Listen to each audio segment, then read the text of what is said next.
un secreto de Estado la edad del Doctor Vialini, usted debería ser contador. Hola. Hola. Muy ¿Qué buenas tal? tardes, ¿Cómo te va? doctor. Bueno, sí, seguro. Tome asiento, ahí están sanitizando para que se sienta cómodo. Doctora Arminiana, empezamos con la entrevista oral en el concurso expediente 285/20, correspondiente a la sala 2 de... ¿Sala 2? No, esto está mal. 285. Sala 2. Sala 2 está bien entonces, perdón. ¿Sala 4 fue la anterior? Sí. Sala Los dos que vienen. 4. Ya estamos perdidos. Sala 2 del Tribunal de Impugnación. ¿Puedo sacar el barbijo, perdón? Sí, usted en realidad es el único que debería estar autorizado, pero ya acá estamos. Algunos hasta se sacaron el traje, ¿no? No, no tanto, pero. Sí, El saco, no el ¿Otros traje. tuvieron doctor. calor? ¿Ah? El saco, Hay no el traje. un detalle que no tenemos muy claro, no sabemos si es por un error del secretario del Consejo o realmente es así. Acá figura como que usted acredita la inscripción en la matrícula en diciembre de 1994 y que tiene 42 años, con lo cual, sacando las cuentas por el contador especialista que tenemos acá, usted se habría recibido a los 15 años. No, yo tengo 52 años. Creo que me han hecho premio. Sí, parece que se nota menos, ¿no? Clase 69. Se nota, parece que es ¿Acaso tengo 42. mi bastón en salta? Bien, Ahora sí, está doctor. mejor. Y en la actualidad, doctor, usted se desempeña Como juez del Tribunal de Juicio, la Sala 1, acá del Distrito Judicial Centro. en el Distrito C. Bueno, doctor, a ver, yo quiero que usted me cuente acerca del recurso y los tratados internacionales. Bien, A ver, ¿qué me puede contar? bien. Primero voy a definir los recursos, que son los actos procesales en cual la parte que se considera perjudicada por alguna resolución solicita por ante el mismo juez o tribunal que ha dictado la resolución, previo cumplimiento de los requisitos de forma y de tiempo, que los modifique, amplíe o anule según su pretensión, ya sea si es recurso de reposición el mismo tribunal o el mismo juez, y recurso de apelación o casación el tribunal de alzada. Bien. En el cumplimiento de los recursos es una garantía que está establecida en los tratados internacionales. Es decir, está establecida en el Pacto de San José de Costa Rica, que es el artículo 8, inciso 2, donde al recurrir un fallo, es más preciso en el Pacto de Derechos Civiles y Políticos y de su protocolo facultativo, donde dice que le faculta a los recursos a recurrir el fallo condenatorio, claramente hablar. Y es un derecho del imputado que está garantizado en los tratados internacionales. ¿Usted sabe cuál es la diferencia, entre pacto, convención y declaración? Yo sé que en la Constitución tenemos 9 tratados que están en el artículo 75 y 2 convenciones. Generalmente los pactos y las convenciones tienen un organismo de contralor, Claro, exacto. ¿sí? Por eso es que los pactos y las convenciones, el Estado argentino trata de cumplirlas rigurosamente. Como el Pacto ¿Sí? San Con José de las Costa Rica, que obligaciones está la como Comisión y la Corte Interamericana de Derechos Y la Humanos, Corte que las dos Interamericana. que tienen sus dos cuestiones. Bien, perdón por interrumpirlo. Me decía que el Y- artículo 8... Claro, el artículo 8 y el 14 del Pacto de Derecho Civil y Político y su protocolo facultativo. Bien. Eso es un derecho que está garantizado constitucionalmente en el tratado del imputado. Sin perjuicio, ello no quiere decir que el fiscal, los demás, no puedan recurrir los fallos, porque eso sería algo ilógico, que no puede, pero que lo faculta las leyes que se dictan al respecto. Y es una garantía del imputado, ¿sí? En el fallo Bien. condenatorio. No solo del imputado, sino que contienen otra cosa más. Las disposiciones que usted citó habla de quién puede recurrir, Sí. qué objeto puede recurrir. Este es decir, el fallo condenatorio, el fallo condenatorio que dice la... ¿Y ante quién? Que ahí viene el problema. Generalmente se recurre garantiza la doble instancia, digamos que es para que el tribunal Menciona superior, expresamente. el tribunal superior, pues esa es la garantía, es del doble conforme a la doble instancia que se requiere. Por eso la Corte en el recurso de inconstitucionalidad lo ha flexibilizado en ese aspecto, porque en llegado el recurso de casación, si casa la sentencia, en ese caso el tribunal, no está garantizada la doble instancia. Entonces ha flexibilizado el recurso de inconstitucionalidad en esos casos para garantizar. Eso tenemos el antecedente que en la Corte, en el orden nacional, que hablan de la casación horizontal que se hizo, como no existía esta posibilidad que existe aquí, es que el tribunal de la Cámara de Casación Penal Nacional ha revisado el fallo otra sala, por eso hablan de la casación horizontal, aquí es vertical, porque es la Corte de Justicia en este caso, que garantiza la doble instancia. En un primer momento se decía que la doble instancia estaba garantizada con el recurso extraordinario, pero con los requisitos que necesita, y era prácticamente imposible, porque los recursos justamente dice que no solamente se debe garantizar la doble instancia, sino que se debe ser la posibilidad de acceder al mismo, no con tantas trabas y exigencias, y también cuestiones obviamente de hecho y de derecho, ¿no? Está, doctor. Hay un fallo de la Corte de Justicia de Salta, no sé si usted lo conoce, el fallo Albornoz, Por los nombres, ¿verdad? Sí. donde hay un fallo de la mayoría, ¿sí?, y de la minoría, que es el doctor López Viñal, que dice justamente que habla de la casación que usted menciona, que es la de la Corte Suprema, la casación Horizontal. ¿no? El control El horizontal. caso Belsunce, no fue, si no me equivoco, el orden nacional, creo que. Sí, el caso Duarte, el fallo Duarte, también en el orden nacional. El resto, los otros 8 jueces de corte, hemos dicho que los fallos del Tribunal de Impugnación deben subir a la Corte, la casación vertical.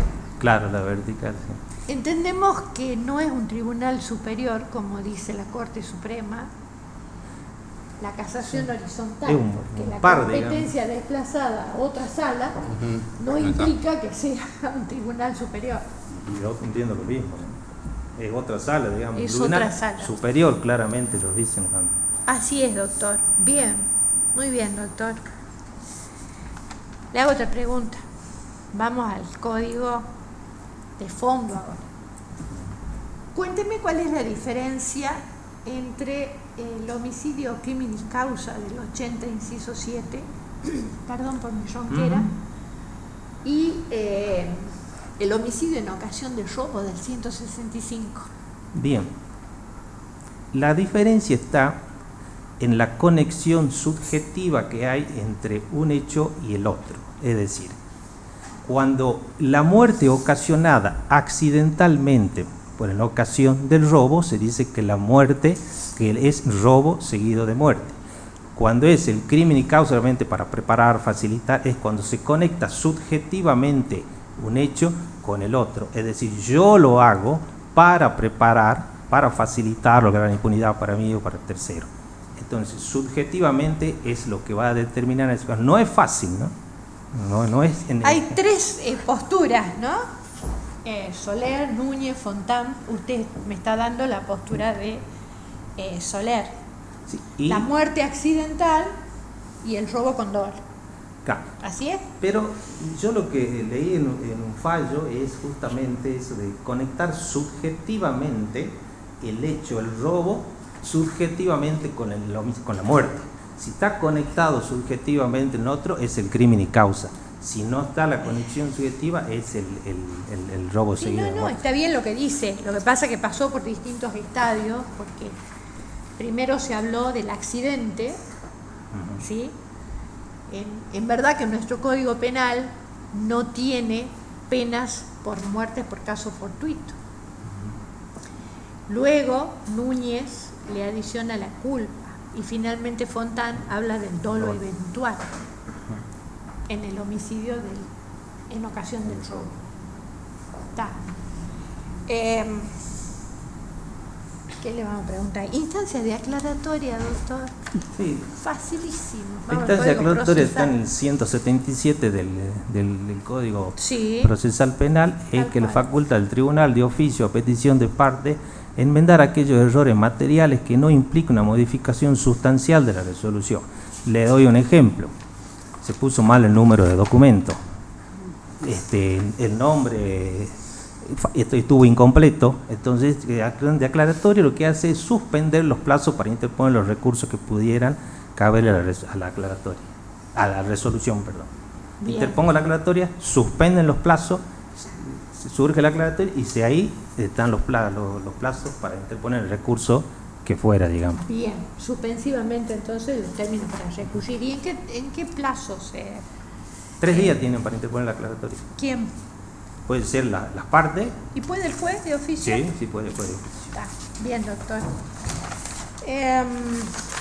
No quiero preguntar nada que ya estamos preguntando.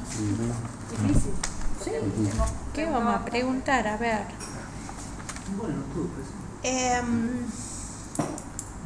24662. Ley de ejecución penal. No sé si le hablo. La ley de ejecución penal es digamos, las personas con pena privativa de libertad que está a cargo del juez de ejecución, que habla de la reinserción a readaptación social del condenado. Esa es la finalidad que tiene la ley. La ley determina, es un régimen progresivo de la pena, dice, habla de la progresividad de la pena. Comienza con la fase progresivo, que es consolidación. Son dos. Es que La fase de observación, tratamiento, prueba, libertad condicional, así son las 4 que van. La observación es cuando generalmente inicia con los tratamientos, los estudios que se le hacen al interno para ver en qué situación se encuentra y qué tratamiento va a ser indispensable para el caso del régimen de progresivo de la pena. Después ingresan en el tratamiento, que obviamente en el tratamiento son 3 fases que van también, y la última es cuando habla de 3 fases que implican que inicia el tratamiento de socialización y después implica una fase donde el régimen de progresividad de la pena, en este caso, va determinando que vaya de la autodisciplina y a los lugares donde haya espacios donde no tuviera tanto control. Es el paso del régimen de tratamiento, ¿pero? De confianza. El paso de confianza. Y el último, después están el de las salidas transitorias o la semilibertad, que la salida transitoria para afianzar vínculos generalmente son los fines de semana, de 24 horas, que puede ser hasta 36 horas en caso que el juez lo determine, para afianzar vínculos, para realizar estudios o prepararse internamente para la libertad también condicional. El régimen para la libertad, semilibertad o vigilada, que lo llaman algunos, se requiere en las penas temporales el 50% de cumplimiento del mismo. Las penas perpetuas necesitan 15 años y va determinando, hay que establecer determinados requisitos. Los determinados requisitos en la pena temporal, no solamente que además tiene que no haber proceso pendiente penal, interés de detención, y el máximo de conducta y concepto. El conducta y concepto, la conducta es la observancia de los reglamentos carcelarios dentro de la unidad obviamente penal. Es decir, si yo observo, como decir, el horario de higienizar, si cumplo con los horarios de la recreación en forma de vida, lo que fuera. Si no tengo sanciones. Claro, y el concepto es la evolución personal dentro del régimen, pero esa es la pena del penado. Esa es la diferencia y requieren 2 tipos de cuestiones. Y obviamente los estudios técnicos criminológicos también tienen que estar acorde, el psicológico, el social, psiquiátrico, el dictamen del Consejo Correccional que debe ser favorable, y eso es elevado al juez que fija. Obviamente para la semilibertad, que implica salir a trabajar el interno a la mañana, regresa a la noche, se puede flexibilizar, generalmente días hábiles, se lo puede flexibilizar, dice la ley, en algunos casos día inhábil. Lo que no puede existir es que no regrese a dormir el interno. Generalmente horas 20 es cuando regresa y le dan las novedades, si regresó el interno, si regresó con la tuición, que puede ser con tuición, bajo palabra de honor. Generalmente la salida es tuición, que generalmente es un familiar, y debe ser un trabajo que debe estar comprobado. Es decir, tiene derecho al salario también, porque hay... ¿Qué salario? Generalmente Mínimamente un salario vital y móvil que tiene que Mínimo estar. vital y móvil, Exacto, por lo es menos. por lo menos, y ahí es lo que va. Doctor, A ver, doctor, vamos a hacer una pregunta general. ¿Cómo le va a usted? ¿Bien? Muy bien, doctor. Listo. Usted está Esa en fue un la lugar pregunta. en donde evidentemente, ¿no es cierto?, existen incompatibilidades. ¿Qué incompatibilidades tienen los jueces? Los jueces no podemos ejercer el comercio y no podemos hacer la actividad política. No nos podemos dedicar a la política. Ejercer el comercio implica, no puedo tener un negocio, un kiosco, hablamos Nada más de con fines de pronto, lucro. no por nada vender un mismo. Porque eso hace mucho, doctor, la incompatibilidad, yo lo relaciono mucho con la imparcialidad. ¿Por qué la relaciono? Al no tener nada de negocio, de favores o de político, lo que fuera, va a determinar mucho en la imparcialidad, en este caso del juez, ¿no? Objetiva o subjetiva, según corresponde. Existen. y también con el salario. Con el salario, ¿no? Claro, Sí. claro. Existen otras, a ver, hay una en el Código Procesal Civil, si se acuerda del artículo 794, podría aceptar cargos de... Ah, perdón, sí puede, cargos que, como en el Consejo, por ejemplo, que puede desempeñar, que no sean remunerados, y puede también ejercer, enseñar, escribir libros, y puede dedicarse a la educación también, porque son profesores muchos de los jueces en universidades. Ahora exactamente, le quería preguntar si puede aceptar, por ejemplo, cargo de árbitro o amigable compenador.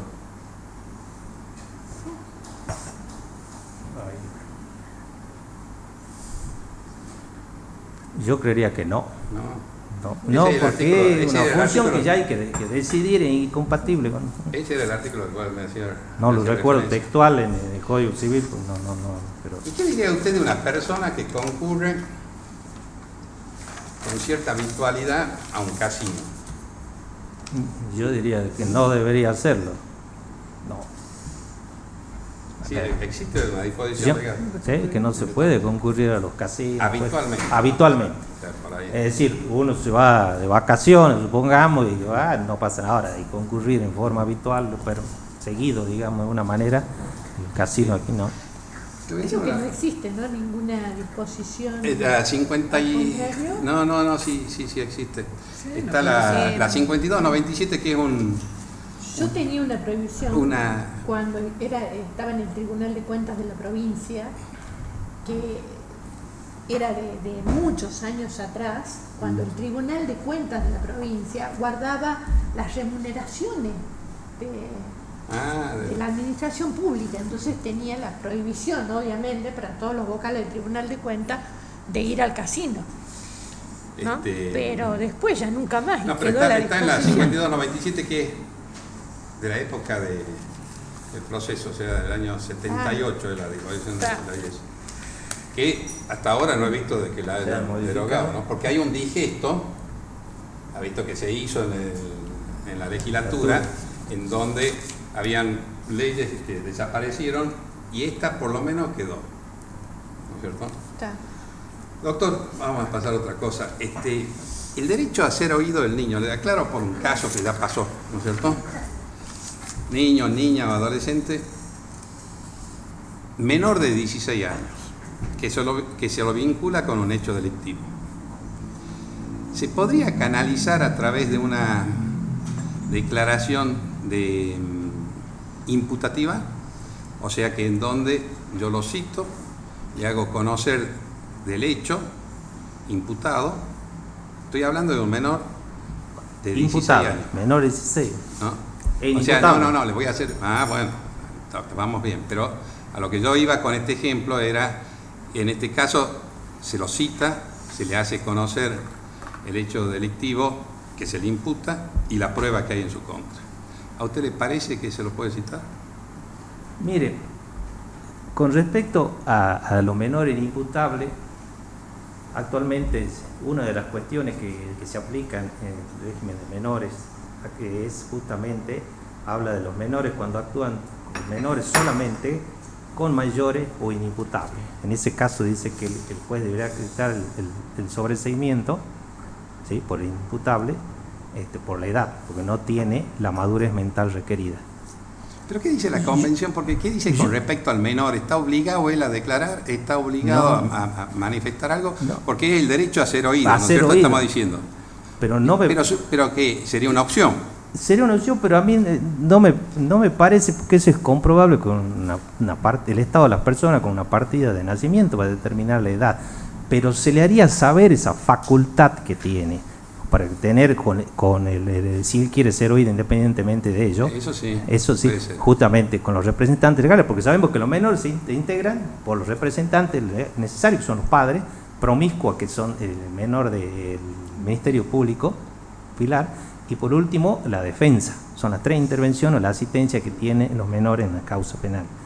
Entonces esas cuestiones se le haría saber a todos, digamos, al representante también legal, al padre, al Ministerio Público y a la defensa técnica, para que tengan la opción.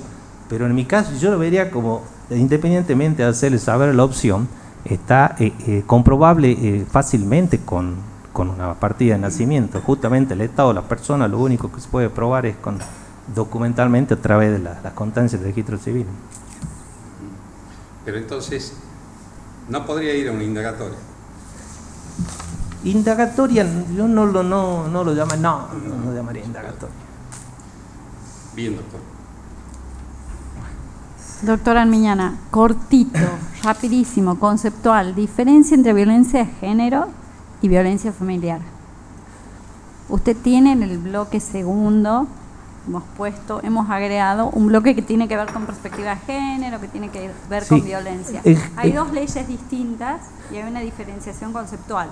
Sí, el género, si me permite, el género es una construcción cultural, Sí. el que establece Graciela Medina, creo que Gabriela Ayuba, cuando hacen el comentario de la 26485, es una construcción cultural donde se establece que está determinado por parámetros, por prescripciones, donde determinan que son de carácter social, que surgen en determinada comunidad, de determinado grupo humanos, donde tienen la función de determinar o hacer diferencia en virtud de lo anatómico. Entonces, ello determina ciertamente. Además, es una construcción, dice, transdisciplinaria, de que se va a regular o se transforma o se patentiza en la atribución de roles y funciones a los hombres y las mujeres de un lugar, un tiempo y una sociedad Ahí determinada. está el género. Ahí está, Perfecto. el género. Ahí está. Ahí está. Y después nos habla, Fellini cuando habla, dice que generalmente debemos hablar de violencia contra la mujer, porque en la violencia contra la mujer él dice que es cualquier acto discriminatorio en el cual le haya establecido un impedimento grave a la mujer para hacer el ejercicio de sus derechos en pie de igualdad con respecto al hombre. Y después dice que es acto de violencia contra la mujer, aquel acto que es discriminatorio sin ningún tipo de justificación, que impide el ejercicio de los derechos fundamentales o esenciales de la mujer, y teniendo principalmente el cercenamiento de la libertad de determinación de la autonomía de voluntad, que hace eso, es mucho hincapié con la violencia de las mujeres. Claro, y la clave está justamente en la relación desigual. Exacto. ¿Y la violencia familiar?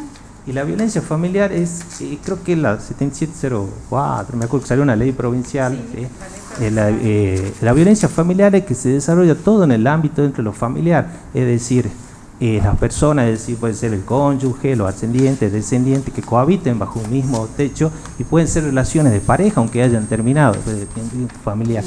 Entonces, ¿qué hace? El juez lo facultaba en ese momento una ley donde creo que se le extendió la competencia en los juzgados civiles y comerciales, porque no daban abasto los juzgados de familia, y fueron los civiles y comerciales y estaban de turno en el caso de violencia familiar, y ahí le faculta al juez también de tomar distintas medidas.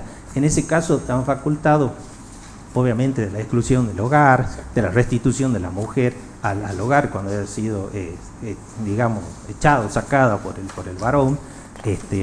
También puede determinar en algunos casos de cuotas alimentarias, de la protección en algún lugar especializado de la mujer para el que no pueda tener inconveniente. Y todo esto se traduce en la violencia de género o violencia familiar, en tener presente en la sentencia la perspectiva de género. nosotros debemos dictar sentencia con perspectiva de género, es decir, tener presente todos estos patrones socioculturales o estereotipos que vienen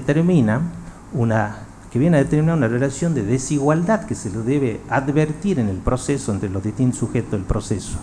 Esta situación de desigualdad o asimetría debe visualizar al momento de la prueba e interpretarla de una manera que lleve a terminar con esta desigualdad y asimetría. Perfecto, gracias, doctor.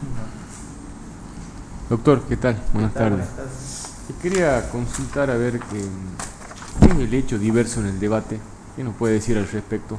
Bien, el hecho diverso está previsto en el artículo 467 del Código Procesal Penal. El hecho diverso hace alusión, dice, si durante el desarrollo del debate, en virtud de la prueba producida, el fiscal advirtiere que el hecho es diverso al enunciado en la acusación, va a solicitar al juez el procedimiento del 466, que es la ampliación del requerimiento fiscal. En caso de que la defensa no acepte el nuevo procedimiento, se clausura el debate y se remite la actuación al fiscal penal, al fiscal interviniente a su efecto. ¿Cuál es el proceso o el procedimiento que establece el 466? En el 466 la ampliación del requerimiento es por una circunstancia agravante de la calificación o hechos que integren el delito continuado. Entonces ahí el juez le hace saber a la defensa el agravante, los hechos que integran el delito continuado y que tiene derecho a pedir la suspensión del debate para la presentación de la prueba que estimen correspondiente. ¿El juez qué hace? Tiene que tener dos cuestiones presentes. Primero, que el plazo máximo que se puede suspender el debate queda hasta 10 días, no más de 10 días no se puede. Y segundo, la complejidad de la causa, es decir, le va a suspender por 1, 2 o 3 días, atención al hecho que se vaya a plantear. Y el hecho diverso vendría a ser que viene a contener prácticamente la misma plataforma fáctica que está establecida en la acusación, nada más que sufre una mutación, una alteración por supresión, por añadidura de algunas circunstancias accidentales. Es decir, que el hecho no es distinto, porque cuando el hecho es distinto se procede de acuerdo al 270, se remite las actuaciones que correspondan para que inicie el fiscal. En cambio aquí hay que tener presente eso. Hay aristas que coinciden entre el mantenimiento de la acusación y el hecho diverso. Y Hauchen sostiene que en el hecho diverso hay que tener presente una cuestión, que es diferente al requerimiento, a la ampliación del requerimiento fiscal. En la ampliación del requerimiento fiscal es el hecho originario de la acusación el que queda, nada más que está integrado por los hechos nuevos del delito continuado o el agravante de la calificación. En cambio, en el hecho diverso, el que continúa únicamente en la acusación, dice, es el hecho diverso. El juez debe fallar únicamente sobre ese hecho, no el anterior, que ha sido desplazado. Gracias, doctor. ¿Cómo le va, doctor? Buenas tardes. ¿Cómo va? Buenas tardes. Le interponen un habeas corpus correctivo, Sí. una persona que está prendido hace 72 horas. Uh-huh. ¿Sí?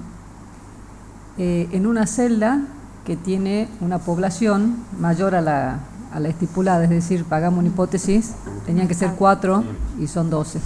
¿Qué es lo primero que usted hace? Está aprendido, perdón. Aprendido. Lo primero que hago, el habeas corpus se puede interponer de cualquier forma, verbal, la admisibilidad de oficio. Yo le digo, todo mucho ahí, me constituye inmediatamente en el lugar de detención o de aprehensión, para corroborar la situación de detención. Obviamente hay que tener presente que el habeas corpus no va contra decisiones judiciales. Acá veo porque hay un agravamiento legítimo de las condiciones de detención que justamente es que prevé. Se determina inmediatamente constituirse en el lugar de alojamiento, comprobar la situación y hacerla cesar. Ese es el gran problema que tenemos ahora en los lugares de detención. Si bien acá en Salta Capital no hay detenidos en las comisarías, porque está la alcaldía, tenemos una situación que la alcaldía tiene una capacidad para 350 personas y hay cerca de 900. Yo cuando era juez de detenido lo comprobaba. Yo cuando me fui había 370, yo me fui de ahí en el 2015.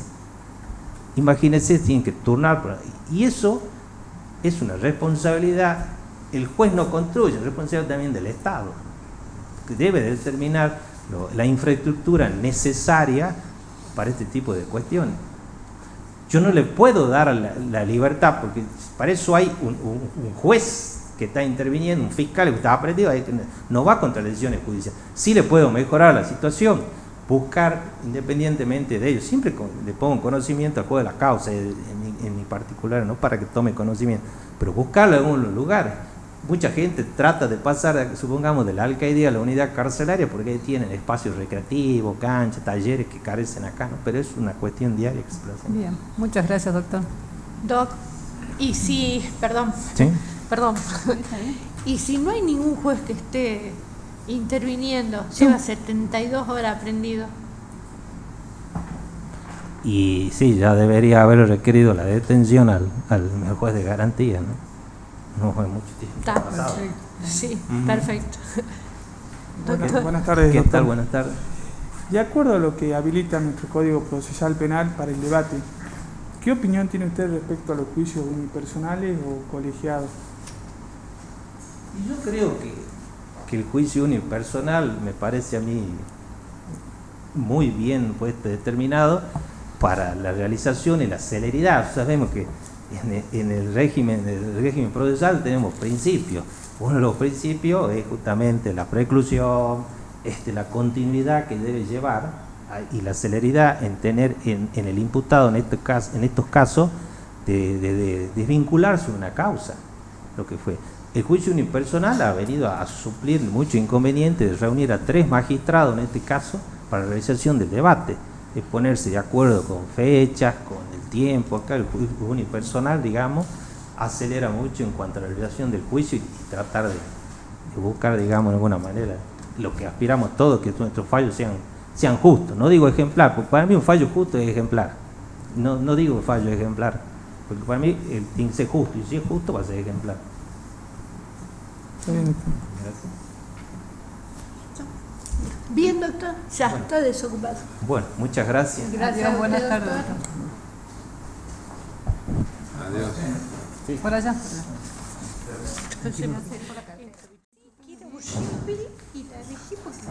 Doctor. ¿Usted que podía haber dejado la cartera? ¿Usted que quería? Si quiere, déjela. La podía haber dejado la cartera y usted se la quiso llevar, ¿no? Yo le voy a... ¿Cuánto tiempo, doctora? Hola, doctora, siéntese. Usted es muy parecida a alguien que estuvo unas horas antes, pero con el pelito atado.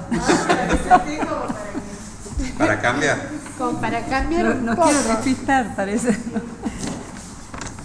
Bien, la doctora María Cecilia Flores Toranzo, esta vez en el expediente 285/20, que tiene por finalidad la entrevista oral con relación a la sala 2 del Tribunal de Impugnación. Digo esto porque, como usted sabe, estamos filmando. Bien, ya sabemos dónde está, cuáles son sus funciones. Así que yo le voy a preguntar lo mismo que pregunté recién. El recurso y los tratados internacionales. ¿Qué me puedes decir de eso? Bien, a partir de la incorporación de los tratados internacionales por parte de la Constitución Nacional, artículo 75, inciso 22, se ha formado ¿sí? un bloque de constitucionalidad. Aquellas garantías que ya estaban previstas en la Constitución de alguna manera se han visto enriquecidas, se han visto ampliadas por justamente el contenido de los tratados internacionales. Y específicamente respecto del recurso, los tratados reconocen lo que se conoce como el doble conforme, el derecho del imputado a que la condena sea ampliamente revisada,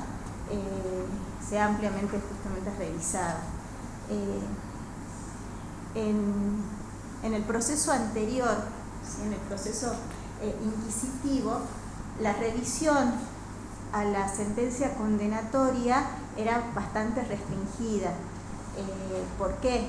Porque se habilitaba la revisión de las cuestiones de derecho, ¿sí? Se entendía que el juicio respecto de las cuestiones de hecho y prueba, el tribunal de juicio era soberano. Con la incorporación... ¿Y eso por qué? Por la oralidad y la inmediación. Con la incorporación de los tratados internacionales, obviamente hubo que rever ¿sí? el régimen de los recursos. hay un fallo de la Corte de Justicia de la Nación, el presidente Casal, que es el que marca un hito, si se quiere, en orden, si se quiere llamar así, en orden a esta temática, ¿sí? Sin perjuicio de ello, me permito recordar que la ley 6345 ya había incorporado como un inciso de la casación el control de logicidad. No estaba ese texto, aún manteniendo el procedimiento con el que estábamos un texto que se lo tramitando. debemos a Víctor Martínez. Sí, tal Nada cual. más y nada Había menos. incorporado en su inciso tercero justamente la posibilidad del control de las reglas de logicidad en el control de la convicción. Luego de esto, bueno, surge el fallo Casal, también reafirma la necesidad de que el recurso sobre la sentencia sea amplio hasta con todos los revisables, la teoría del máximo rendimiento, ¿sí? El único límite para poder revisar una sentencia condenatoria sería lo específicamente propio de la inmediación. Ya cuando hacemos nuestra reforma de la ley 7690, ya lo hacemos con todo este bagaje jurisprudencial y con toda la amplitud ya que de alguna manera exigen los tratados internacionales, y es que de esta manera se incorpora, se crea, digamos, el Tribunal de Impugnación como un tribunal básicamente de casación. Antes de la ley 7690, la casación era de conocimiento de la Corte de Justicia, ¿sí? Nosotros con el Tribunal de Impugnación tenemos un tribunal intermedio, que es el que va a revisar en segunda instancia las decisiones, a través de los distintos recursos, y va a quedar reservada la intervención de la Corte de Justicia para el recurso extraordinario de inconstitucionalidad. Usted citó los tratados internacionales. Hay dos en especial que se refieren a quién puede recurrir, en qué casos y ante quién. ¿Recuerda cuáles son? Sí, la Convención Americana y el Pacto Internacional de Derechos Civiles y Políticos, en sus artículos. Que específicamente dicen que quién puede recurrir. El imputado. ¿A qué cosa? ¿Qué cosa puede recurrir? La sentencia condenatoria. ¿Y qué más? Y toda decisión que le genere un perjuicio. La sentencia condenatoria, y qué más, que es siempre propia, capaz que más todavía, objeto de los recursos de casación, ¿no? Y está la doctora Solórzano, que sabe a qué me estoy refiriendo, ¿no? ¿A qué objeto? La condena y la consecuencia de la pena. La pena, por y la supuesto. pena, claro está. La pena, también en esto del avance en la interpretación de los recursos, muchas veces no se hacía énfasis en lo que es el control de la pena, ¿no? Pero bueno, ¿Y ahora ante quién dicen tanto la convención como el pacto? Ante un superior, Ante un se tribunal. exige un recurso ordinario, sí, ante un superior, un recurso ordinario, accesible, amplio. Está bien. Y demás. Hay un fallo de la Corte Suprema, varios fallos.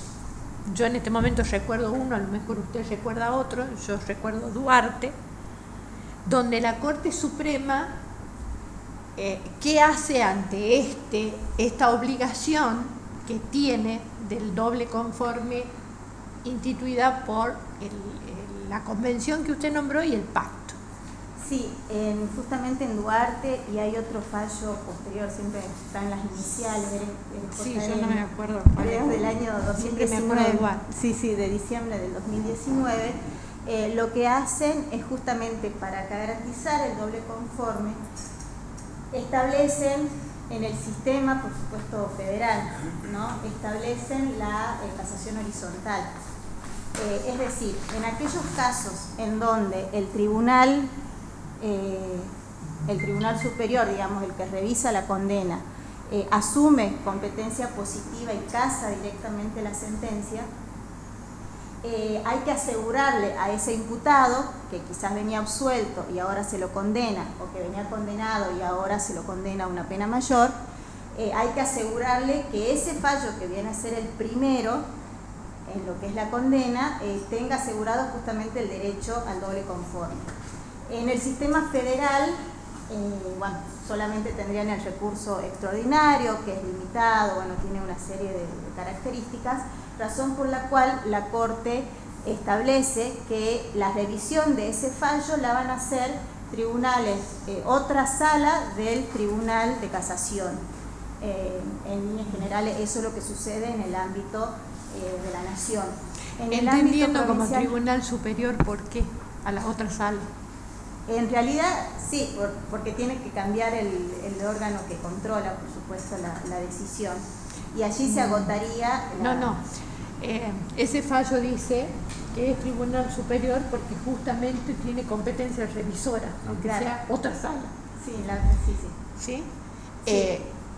La Corte de Justicia de Salta, en un fallo mayoritario, dijo otra cosa. Sí, la Corte de Justicia en este punto lo que hace el presidente Sandoval y otros que vienen después, Palomo, Albornoz. Albornoz, sí, son varios, pero Centeno también, si mal no recuerdo. La Corte de Justicia hace también todo este análisis, asume la necesidad y la obligación de la revisión de esta condena o de esta decisión que de alguna manera se erige como la primera respecto del imputado, y establece que el recurso de inconstitucionalidad puede adoptar hay que hacer una interpretación amplia del recurso de inconstitucionalidad en lo que es la sentencia, la arbitrariedad, ¿sí? Porque le incorpora la ley 7690, incorpora el supuesto de cuando la sentencia fuera arbitraria. Entonces la Corte dice, este recurso lo tenemos que ampliar en los casos en que se condena al imputado en la casación o en los casos en que se le incrementa la pena, y a la hora de la Corte asumir competencia para entender en el recurso de inconstitucionalidad, debe cumplir los mismos lineamientos que en el precedente Casal, es decir, agotar la máxima capacidad de revisión. Así que en este sentido está asegurado la doble instancia en estos supuestos de casación positiva. En forma vertical. En forma vertical, claro, la Corte Suprema lo hace horizontal, nosotros lo tenemos vertical. Está. Bien, doctora. Otra pregunta y no pregunto más.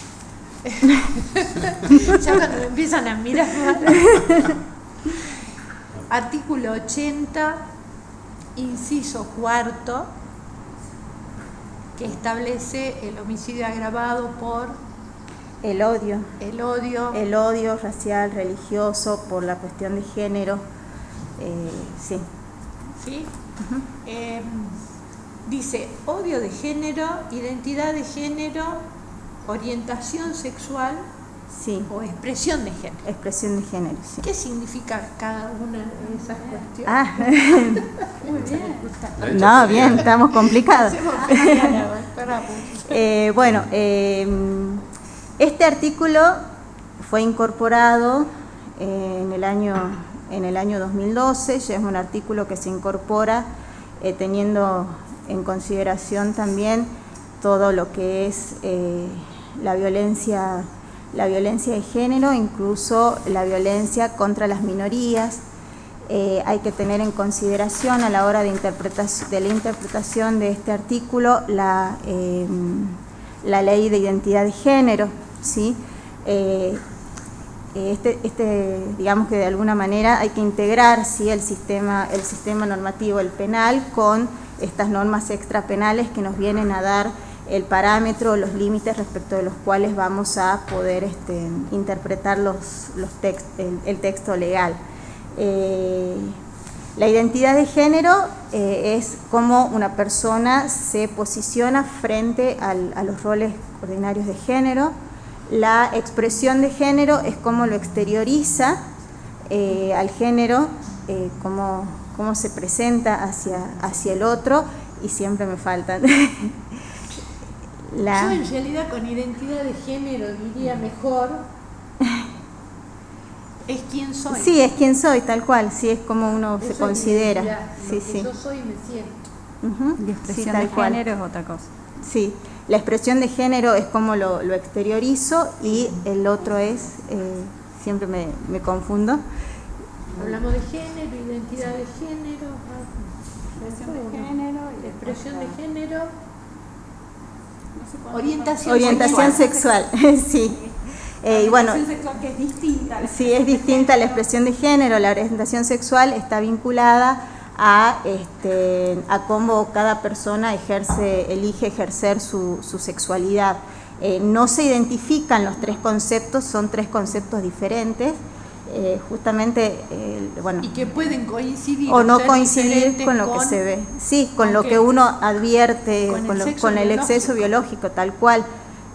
No siempre va a haber coincidencia, siempre en este punto hay que ser muy cuidadosos, ¿sí? A la hora, si es que hay que juzgar, hay que analizar bien esta cuestión, pero bueno, en líneas generales sería Le eso. hago una pregunta.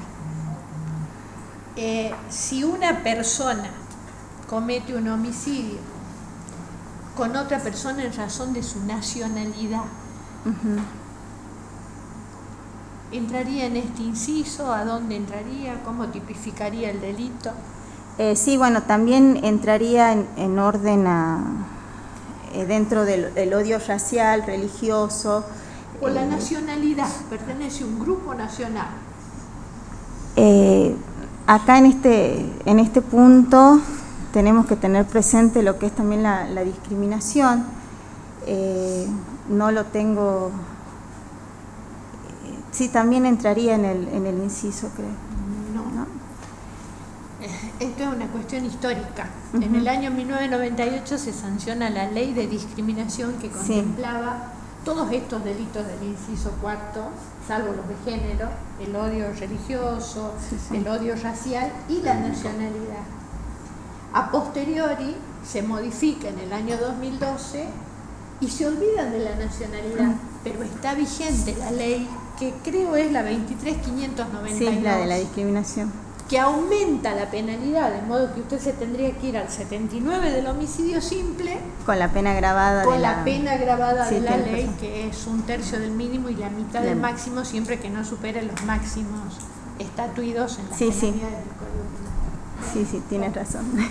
Bueno, doctora, lo primero que le quiero preguntar es una pregunta general sobre la misma actividad que usted desempeña hoy como fiscal y mañana como jueza, si fuese designada. ¿Cuáles son las incompatibilidades que tiene un juez? Las incompatibilidades. Sí. Las incompatibilidades, bueno, los jueces solamente están autorizados a ejercer la docencia. Todo el ejercicio profesional y demás constituyen, por supuesto, una incompatibilidad. ¿Y para ejercer la docencia necesita algo en especial? Para el ejercicio de la docencia, no, entiendo que no. No, existe una acordada de la Corte que es la Corte la que debe autorizar para el ejercicio, digamos, de la docencia. No, lo autoriza la Constitución. No.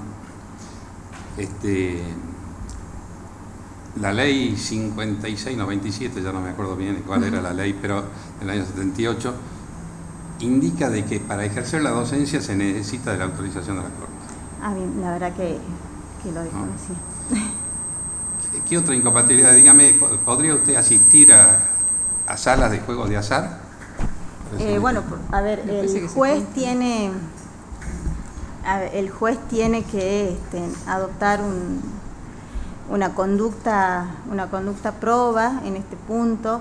El juez tiene, la Corte se adhirió por acordada a lo que es el Código Iberoamericano, al Código de Ética Iberoamericano.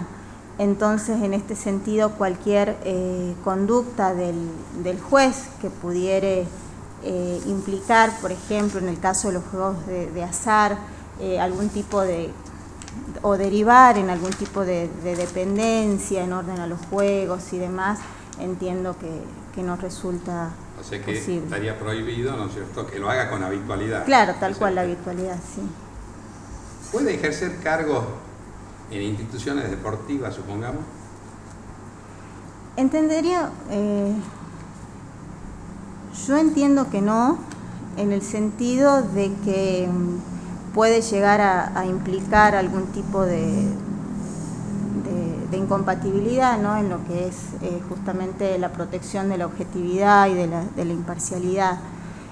Sí, hay una acordada que dispone que sobre todo, ¿no es cierto?, la prohibición de alcanza cuando en ese club se ejercen actividades profesionales. O sea, supongamos Gimnasia y Tiro, que tiene un club de fútbol, ¿no es cierto?, podría considerarse de que no, porque tiene, claro, digamos, una actividad profesional. No deja de ser una actividad de comercio, digamos. Bien, vamos a otra cosa. El derecho a ser oído de un menor, o sea, que se trate de un niño, una niña, un adolescente menor de 16 años, ¿no?, al cual se lo vincula con un hecho delictivo. ¿Se puede canalizar a través de una declaración imputativa?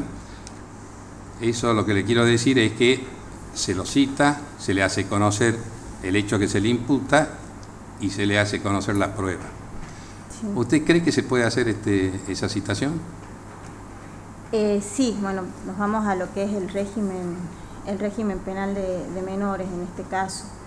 El menor de 16 años es inimputable, sin perjuicio de ello, como usted mismo lo refirió, está su derecho a ser oído. El proceso tiene un régimen especial. En estos momentos estamos con un régimen transitorio de la nueva ley penal de menores, ¿sí? Y en este contexto entiendo yo que si el menor es sujeto pasivo, ¿sí?, de un proceso penal, sí, también hay que respetarle este derecho, o sea, hay que hacerle conocer qué es lo que se le imputa y si él desea explayarse al respecto, lo hará.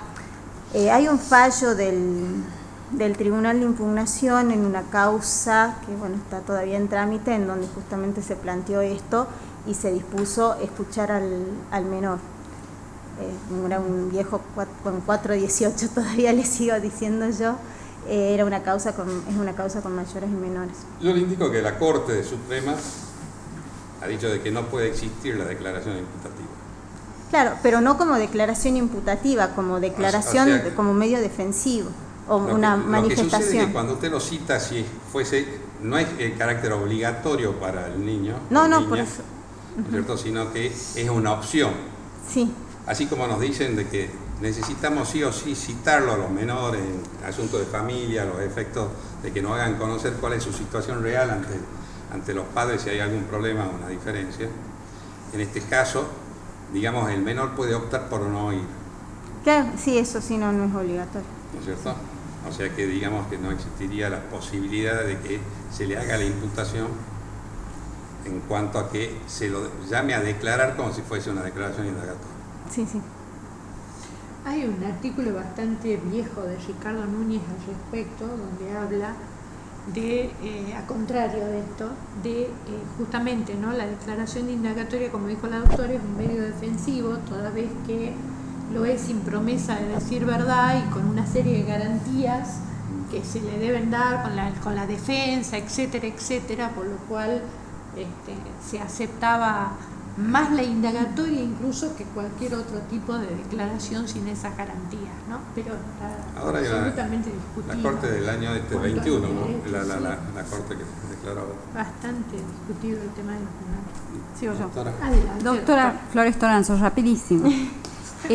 Yo quiero retomar acá lo que decía la doctora Bonari sobre el tema de los principios constitucionales que se aplican en materia penal, esos que terminan configurando o delimitando tal vez el derecho penal, los principios constitucionales del derecho penal de fondo, de forma. Ahí quiero detenerme en el principio de objetividad, ¿sí? Usted, como fiscal, ¿hace cuántos años? ¿6, 7 años? Sí. 6, 7, más o menos. ¿Cómo aplica la peligrosidad procesal en los delitos graves para la concesión o para el rechazo a la prisión preventiva? Le pregunto a usted y configuro el caso. Una persona que mata a otro, no tiene peligro de fuga, no va a entorpecer la investigación y se trata de un solo hecho. ¿Cómo aplica usted la aceptación o el rechazo a la prisión preventiva? Bien, El peligro de fuga, también dentro de las pautas que prevé el Código Procesal Penal para valorar la fuga, ¿sí? Está también de alguna manera receptada la gravedad del hecho.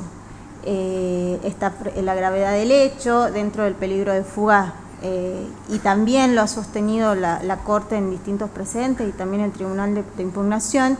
Mientras más avanza el proceso, mayor es el peligro de fuga. No digo que tenga que ser el único elemento a valorar, pero creo que tampoco es un elemento que se pueda descartar, porque una de las finalidades también del proceso y una de las finalidades justamente de la labor, ¿sí? Del sistema penal es asegurar justamente la realización del debate y asegurar también el eventual cumplimiento de la pena.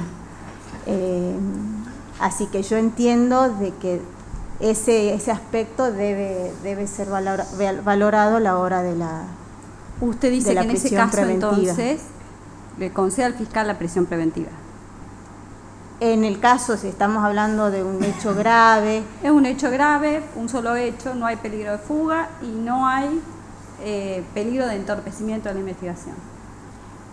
a ver, no descartaría el conceder la prisión preventiva, ¿sí? O sea, no creo que no diría de plano. Sin condena.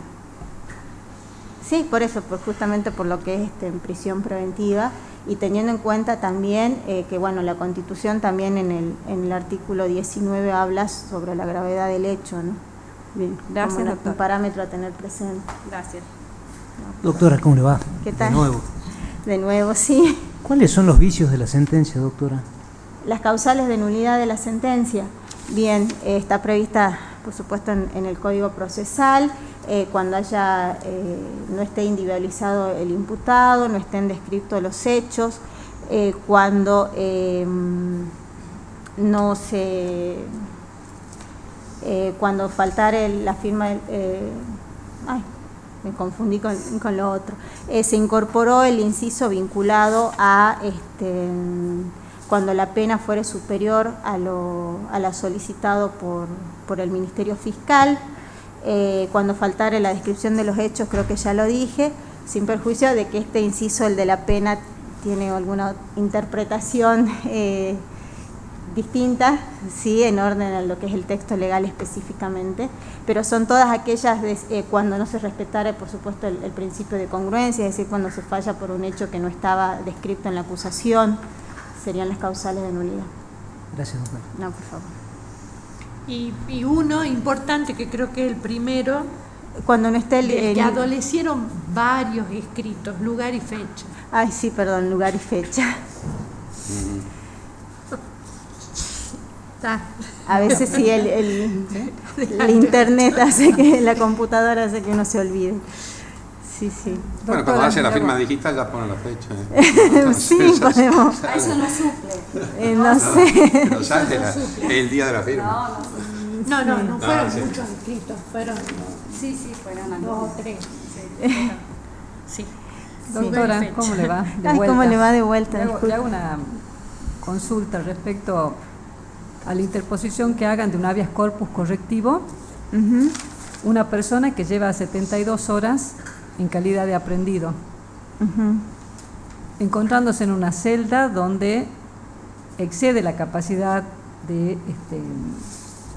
requerida para la situación legal, Ujú. digamos. Es decir, pongamos una celda de 4 personas y está hace 72 horas en una celda con 12 personas. Ujú. ¿Usted qué es lo primero que hace? Esto sería un habeas corpus. Correctivo respecto, Correctivo. sí, de una persona que lleva 72 horas en calidad de aprendido. Bien, en realidad la aprehensión no puede durar más de 24, Muy bien. ¿sí? Porque la facultad de aprehensión del fiscal no dura más de 24 en el proceso sumarísimo. 24, Luego de las... 24. Sí, es por eso le digo, Un no poco sé si, está bien, un poco no sé menos, si me pero habla está de las bien. 6 horas de la... 6 horas. Ah, está. ok, de las... Dale, dale. yo entendí el aprendido del proceso Pero muy bien, sumarísimo. porque advirtió, vamos bien. Dale. Sí, yo entendí Advirtió lo que no el se proceso sumarísimo. Las 6 horas son de lo que se conoce como la averiguación de antecedentes. O sea, no suelen, por lo menos en la práctica, no conozco de que tengamos situación de 72 horas sin que haya intervención de un fiscal y de un juez. Por eso en esa hipótesis usted toma conocimiento, son 72 horas, está en condición de aprendido y en una celda que excede la capacidad. Bien, en ese sentido, a ver, el habeas corpus lo puede interponer cualquier persona, no se exige ningún tipo de no se exigiría ningún tipo de formalidad, sí, justamente por el bien que está en juego. Ante ese planteo, tomar conocimiento inmediatamente de la situación, verificar si es que hay o no hay ahí alguna intervención judicial o no. Usted me está planteando en principio de que no habría intervención judicial, razón por la cual entiendo que debe otorgarse inmediatamente la libertad, ¿no? Porque ya nos estaríamos excediendo en los plazos. Doctora. Buenas tardes. ¿Qué tal? doctora. Buenas tardes. Bien. Cortito nomás, una opinión personal. De acuerdo a lo que habilita el Código Procesal para el debate, ¿qué opinión tiene usted respecto a los juicios unipersonales y los juicios colegiados? ¿Qué ventaja tendría cada uno y cuál optaría usted de acuerdo a su opinión? Bien.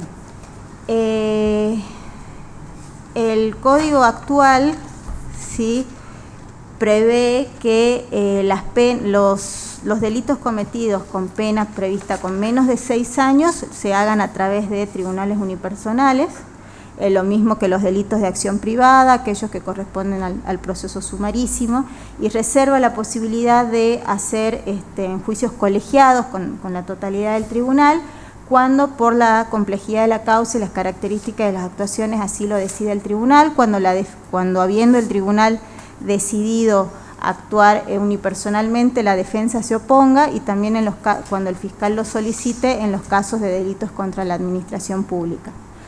En los hechos y en función de mi trabajo, no ya desde hace tantos años, advierto que es positivo que los tribunales de juicio puedan actuar de manera unipersonal, porque esto le da más agilidad al proceso en orden a la cantidad de juicios que se realizan. El tribunal colegiado en este punto tiene una demora importante, sí, a la hora de fijarse hay que coordinar la agenda de 3 jueces, y en este sentido originariamente se decía que, como lo dije al principio, ¿no?, que el tribunal de juicio era soberano en lo que era la afirmación de los hechos, y venía por ese lado la necesidad de que los juicios fuesen colegiados, porque no estaba revisado o no se podía revisar esta decisión en orden a los hechos y era más restringido el acceso al recurso. Ahora, teniendo en consideración la amplitud del recurso y la amplitud de la revisión que puede hacer el tribunal de impugnación, entiendo, y como le dije, que es bueno poder agilizar el proceso. De lo que yo me acuerdo cuando yo trabajaba en la Fiscalía de Cámara, así que actuábamos ante una vieja Cámara del Crimen, realmente el número de audiencias que se realizaba era mucho menor al número de audiencias que se están realizando actualmente. Entonces creo que desde ese punto de vista esta decisión de que haya juicios que se puedan hacer de manera unipersonal realmente colabora y ayuda en lo que es el sistema de justicia, ¿no? Porque en definitiva lo que entiendo que debemos asegurar es justamente llegar al fin del proceso penal, así que desde ese punto de vista me parece un cambio a favor. No, de nada. Doctora, ya está, doctora. Puede Bueno. llevarse la cartera. Ahora sí, doctor. Ahora sí puede llevar la cartera. Ahora me llevo la cartera. Muchas gracias. No, de Permiso. nada. Doctora, que descanses. Luego. Siéntese, doctor. Gracias.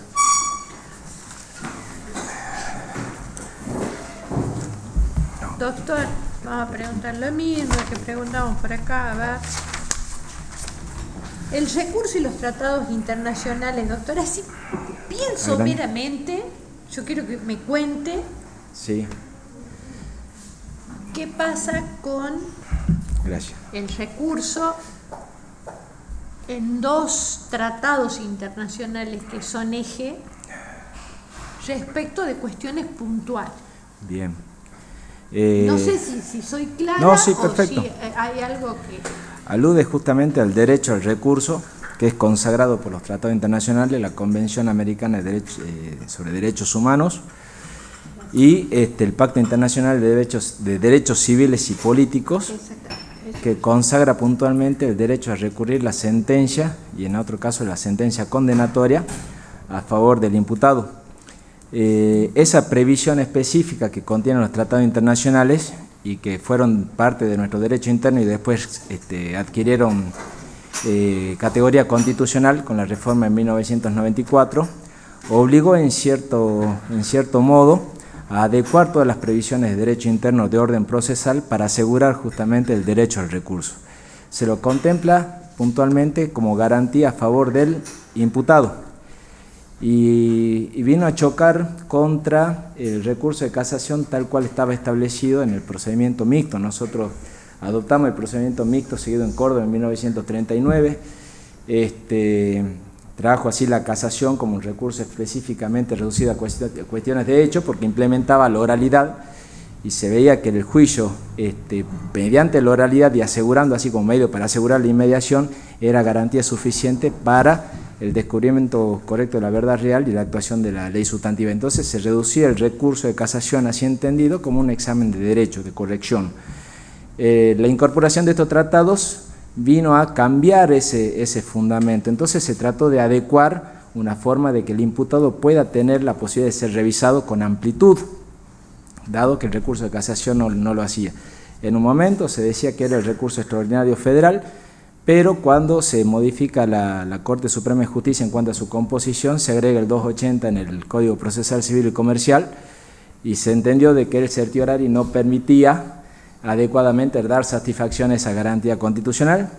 Se entendió el recurso de casación, pero ya no limitado por su motivo, porque esa era también otra cuestión. El recurso de casación estaba limitado a motivos: inobservancia o errónea aplicación de la ley sustantiva, inobservancia de las pautas, de las normas procesales, inobservancia o errónea aplicación de las normas procesales, que daba lugar a la nulidad.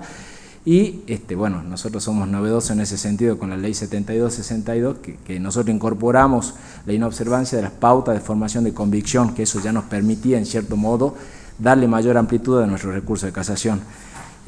Como garantía, la Corte Suprema de Justicia de la Nación, en el fallo Casal en el año 2005, Matías Casal, ya sentó las pautas con las cuales se debía interpretar el alcance del derecho a recurrir a través del recurso de casación.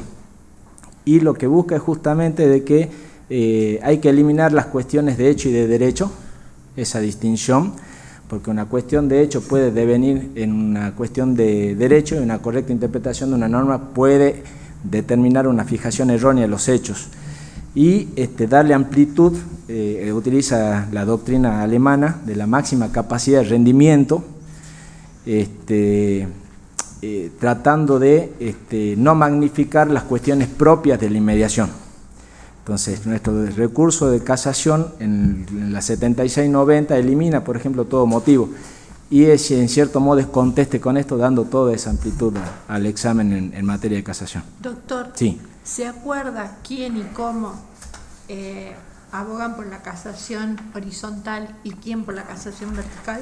Eso creo que responde por una cuestión de estructura orgánica y está vinculado también al doble conforme, doble instancia. Nosotros antes teníamos jueces de juicio, se decía que era soberano en la fijación de los hechos, y como tribunal competente para entender el recurso de casación era la Corte. Entonces teníamos doble instancia. Tengo una sentencia y es revisada por la Corte, y ahí se agotaba, y se podía dar la situación de que una absolución era revocada por la Corte y quedaba asegurada la doble instancia, pero no así, orgánicamente el imputado no podía recurrir salvo a la Corte, con la excepcionalidad del que importa el recurso extraordinario federal, que está limitada a cuestiones federales o arbitrariedad también. En nuestro caso, con la creación del Tribunal de Impugnación, permite el doble conforme.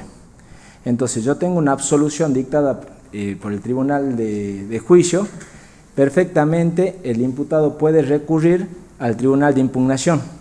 Y lo veamos a la inversa para que ahí se advierta bien. Una sentencia, no, está perfecto, sentencia condenatoria, absolución, bueno, ahí ya no podría recurrir, el imputado no tendría interés. El tema es justamente permitir el doble conforme, o sea, dos decisiones sobre la condena. Eso se vio en Buenos Aires, la casación horizontal, que era para evitar que llegue a la Corte, era que otra sala revise lo decidido por otra sala, y eso respondía más bien a cuestiones orgánicas, de estructura, para asegurar el derecho al recurso. Doctor.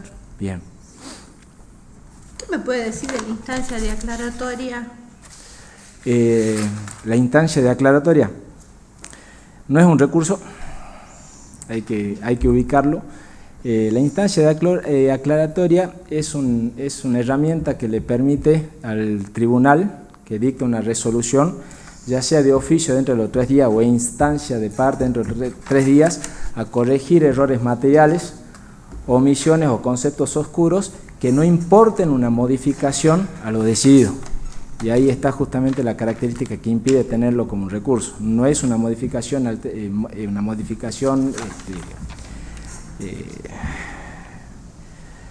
fondo de la cuestión. Claro, el fondo de la cuestión. No modifica la esencia de la resolución, sino únicamente permite corregir errores materiales. Pero supongamos que yo no me voy a meter... Perdón, que también se ve incluso en el recurso de casación. Tengo ganas de escuchar una cosa distinta. Me encanta, sí. Usted me dice que yo tengo 3 días para hacer la aclaratoria, ¿no? Sí. De acuerdo a las partes que se pueden haber sentido afectadas. Sí. Y yo que soy el condenado, me encuentro con que usted puso mal el documento y el nombre. No voy ni siquiera a la aclaratoria, nadie la hace. Vencido el plazo, ¿qué pasa? Porque usted me dice que es prácticamente, ¿no es cierto?, un término concluyente, perentorio. O sea, yo tengo los 3 días y nada más. Por eso es que es de curioso.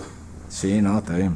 Le aclaro que yo desconozco, ¿no? O sea, que no le estoy poniendo nada que no pudiese suceder en una de esas. Y sucede Incluso ahí hay una cuestión. En el proceso penal se manejan 2 conceptos, identidad física e identidad nominal.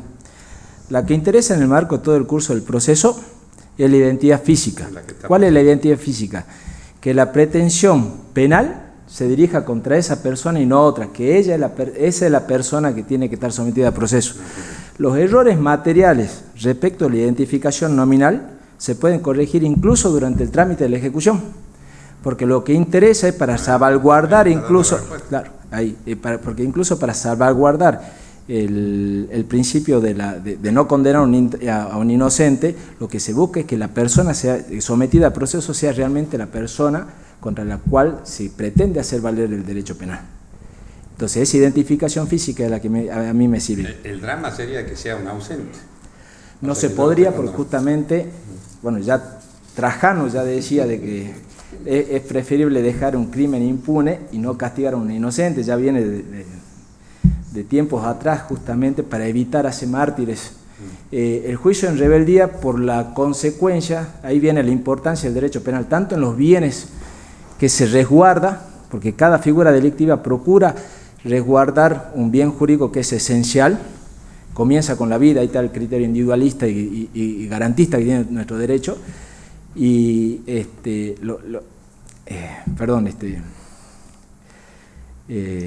el juicio en ausencia, o sea, no se puede, ahí está la importancia, a eso iba, el derecho, el penal justamente la importancia está en el resguardo de los bienes protegidos, como así también en los que amenaza con una consecuencia. Entonces, justamente, como son penas privativas de la libertad, no se puede ejercer, no se puede concretar la potestad represiva del Estado sin que el imputado haya tenido la posibilidad material de defenderse. Y eso es justamente en el debate. Por eso se suspende en caso de rebeldía. Se paraliza el proceso, no se puede avanzar. No se puede dictar una sentencia condenatoria si no está presente. Perdón, me perdí en... Yo he tenido en ejecución una persona sin documento. Ajá. Y por la identificación física. Claro, allá en el distrito Tartagal, imagínate, tuvimos que hacer todos los documentos y además identificarlo porque ya sabían y decían que eran menores que tenían. Tenía muchos años. Tenía muchos años, entonces va el médico y empieza a revisarlos y a hacer un diagnóstico, pronóstico de cuál es la edad que tiene. La cronológica, exactamente, por pericia. Doctora. Cortísimo, doctor, sí. Por la hora, porque estamos muy cansados. Lo llevo al plano de la gestión judicial. Sí. Usted que tiene tanta experiencia y que se lo escucha tan sólido, Gracias. ¿qué aporte haría el Tribunal de Impugnación? ¿Cómo cambiaría la performance del Tribunal de Impugnación? Si hay que cambiar algo. Sí. Todo siempre es perfectible. Yo creo que el Tribunal de Impugnación está trabajando con los recursos que tiene, tratando de dar una respuesta adecuada a toda la demanda que existe. Internamente, a mí me consta, cada vocal lo que procura es sacar lo más rápido posible las personas privadas, las causas con personas privadas de la libertad. Se trata de establecer como meta estar al día, o sea, trabajar con lo que se ingresa. Algunas cuestiones que también se trataron de hacer, que obviamente esta sería la oportunidad también de fijar, utilizar una atribución que es propia del Tribunal de Impugnación, que es la de los plenarios, para evitar justamente sentencias contradictorias. Tengamos en cuenta también de que la importancia que tiene el Tribunal de Impugnación es marcar un criterio de orden procesal para todos los tribunales, evitar obviamente que eventualmente se adopte una solución y se pueda con otra vocalía llegar a una solución que quizás no es la misma, sobre todo para los que están trabajando diariamente.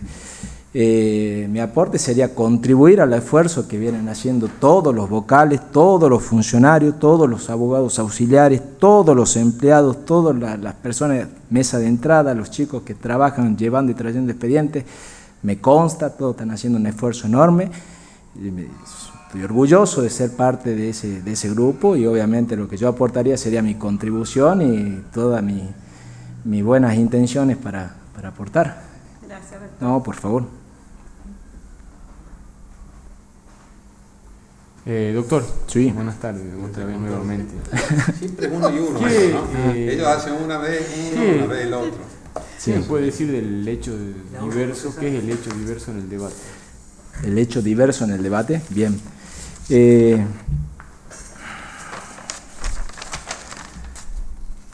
hecho diverso del debate sucede, durante el debate, lo voy a explicar a mi manera. Todo el proceso penal gira en torno a una hipótesis, a la afirmación de un hecho delictuoso que se afirma cometido. El proceso penal aplica un método histórico, es buscar los elementos de prueba para ver si esa hipótesis que se afirma es cierta o no. Entonces el contenido del proceso siempre va a ser eso. Donde alcanza su grado de perfección es en el requerimiento a juicio, que vendría a ser la demanda civil, donde se concreta cuál es el hecho al cual yo le atribuyo una consecuencia y ahí está mi voluntad petitoria. Lo que yo pido es esto, y ahí viene la pretensión penal que se hace en torno a un hecho que se afirma cometido. Tenemos hecho nuevo, hecho diverso y ampliación de la acusación, justamente porque al momento en que se define en el requerimiento el hecho, es relativamente inmutable, no puede variar porque condiciona toda la actividad de los sujetos que siguen. Actividad probatoria, la decisión del juez no se puede apartar de ese espectro que está fijado y delimitado tanto en su concepción material como también jurídica. Entonces el Código Procesal prevé distintas herramientas para que en el caso en que merced a la prueba, que es el debate, se vaya variando ese hecho, se vaya modificando para que no se pueda afectar el derecho a la defensa sin que también implique retrotraer el proceso. Entonces se prevé, por ejemplo, la ampliación de la acusación, cuando en el debate surgen circunstancias delictivas que agravan la figura que está descrita en el requerimiento acusatorio o bien que integra un delito continuado, de modo tal que la defensa, haciendo uso de su derecho, puede pedir suspender el debate y ejercer su derecho de defensa respecto a esa ampliación que queda ya integrado como materia de debate. El hecho diverso sucede cuando, en lo esencial, el hecho se mantiene tal cual descrito en el requerimiento. pero consecuencia de las pruebas varía, y eso produce una afectación al derecho de defensa. O sea, el imputado se está defendiendo de esta hipótesis descripta en el requerimiento acusatorio y el debate resulta que no era tal. Entonces ahí la solución que da el código, que puede ser cuestionable, es preguntarle al imputado cuál es el temperamento a seguir, porque el imputado puede decir yo acá no sigo, y qué es lo que tiene que suceder, vuelve a la etapa preparatoria en el caso que no lo acepte. O bien la defensa puede decir perfecto, seguimos, suspendo, ofrezco prueba, queda comprendido y ya queda de esa manera dilatado el espectro, el objeto procesal definido en el requerimiento acusatorio. Entonces, el hecho diverso es cuando en lo esencial se mantiene, pero ha variado alguna circunstancia que lo coloca en situación de indefensión. ¿Sí? Bien, doctor, gracias. No, por favor. Doctor, bueno, está desocupado. No, también, cumpliendo mi palabra, también renuncio a este concurso, ¿sí? Y que se haga constar en el acta, doctor. Y el gasto en el tiempo y en el sacrificio también. ¿Ah? No, lamento la decisión, doctor. Ha sido un placer escuchar. Muchas gracias. Buenas noches. Buenas noches, doctor. Ya casi, buenas noches. Bueno, falta todavía, ya no caigo la noche todavía. Adiós, hasta luego. Muchas gracias. No, pues nada. No, papá, Un gusto, gusto, dos doctor. horas, ¿no? De vuelta. Chao, doctor, hasta luego. Adiós, hasta luego.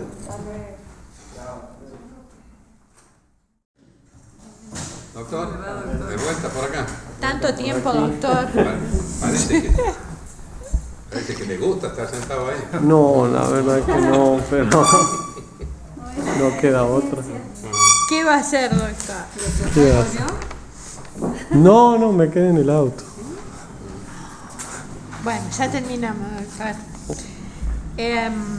Expediente 285/20, esto es porque estamos filmando para la entrevista oral.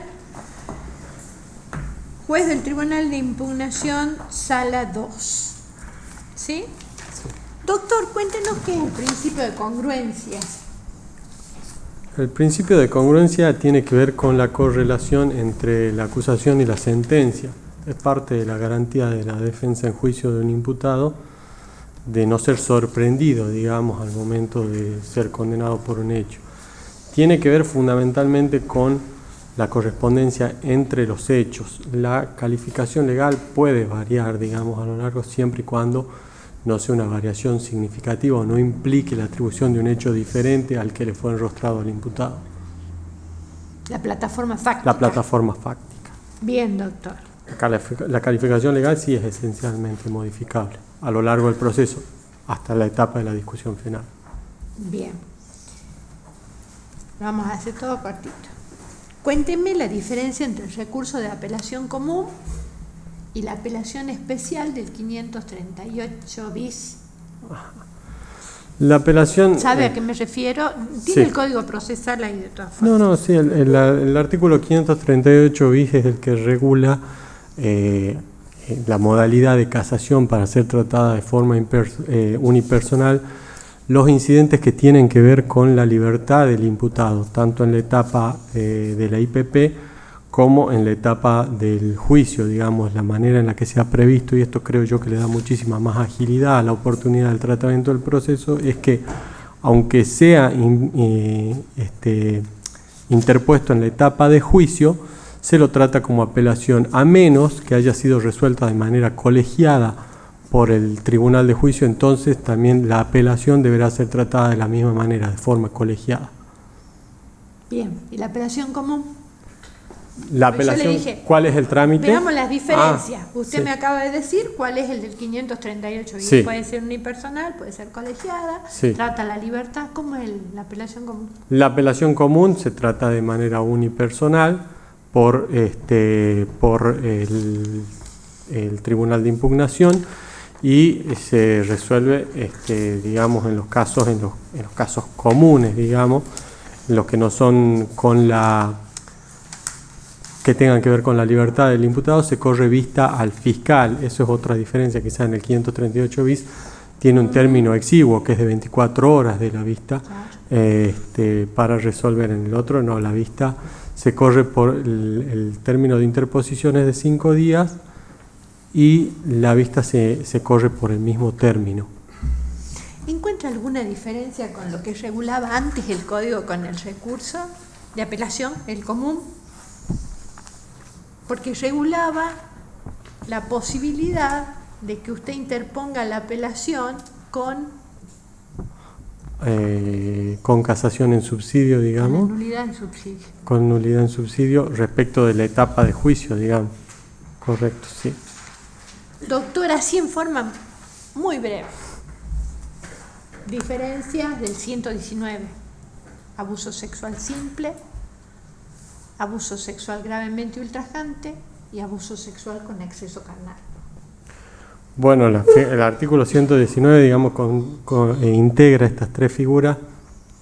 El abuso sexual simple tiene que ver con los tocamientos o cuando se trate de conductas que tengan que ver con meros tocamientos. El segundo inciso o el segundo apartado. ¿Mero tocamiento en cualquier lugar del cuerpo? No, de contenido sexual, digamos.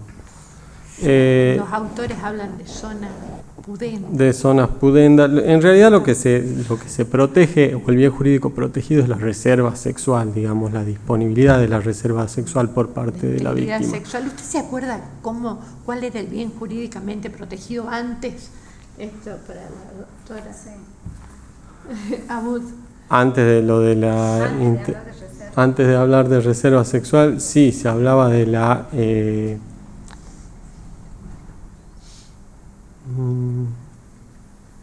O se tiene acuerda, un término particular. o se acuerda de algunos delitos que el código, a ver, vámonos por ahí, que eso le va a gustar a la doctora, de algunos delitos que ya no están en el código, pero que tenían que ver con toda una concepción patriarcal, tenían que ver con un derecho penal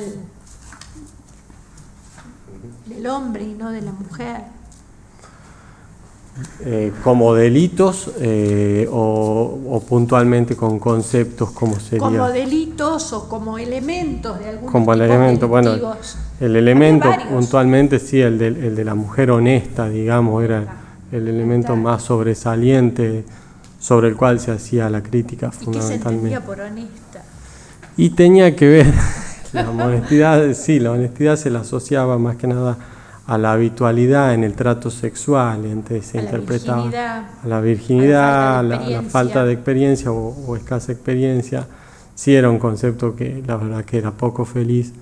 Igual no creo que sea el único que permanece aún, ¿no?, en el Código Penal. El rapto, que está derogado ahora, tenía una figura grabada cuando era de mujer casada, porque se había ofendido el honor del marido. Sí, como usted dice, hay un puntualmente refiriendo a estos términos, digamos, que son tan... ¿Se acuerda del adulterio? Sí,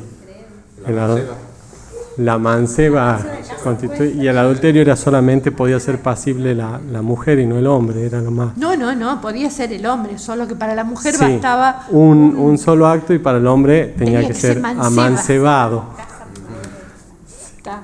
Son conceptos que de a poco se han ido superando. Hay uno que tiene que ver puntualmente con la regulación del aborto, que a mí me llama mucho la atención que siga allí, que persista, cuando habla de los casos en los que está habilitada la mujer a abortar, que utiliza la palabra mujer idiota. Me parece uno de los conceptos más brutales, digamos, desde lo terminológico. Y que ha pasado desapercibido quizá en otras reformas, pero sigue allí, digamos, bueno, es un código que tiene casi 100 años, pero pese a las reformas que ha presentado, el término no se modificó y la verdad que no me lo imagino en un contenido de una sentencia hoy en día, pero el término es brutal, realmente. Sí. Es terrible. Bien, me habló del abuso sexual simple, el gravemente ultrajante. Históricamente también fue apuntado el abuso sexual gravemente ultrajante a lo que tenía que ver con la introducción de elementos en las zonas pudendas o en las cavidades, o que por la persistencia en el tiempo implicaban un perjuicio gravemente ultrajante para la víctima.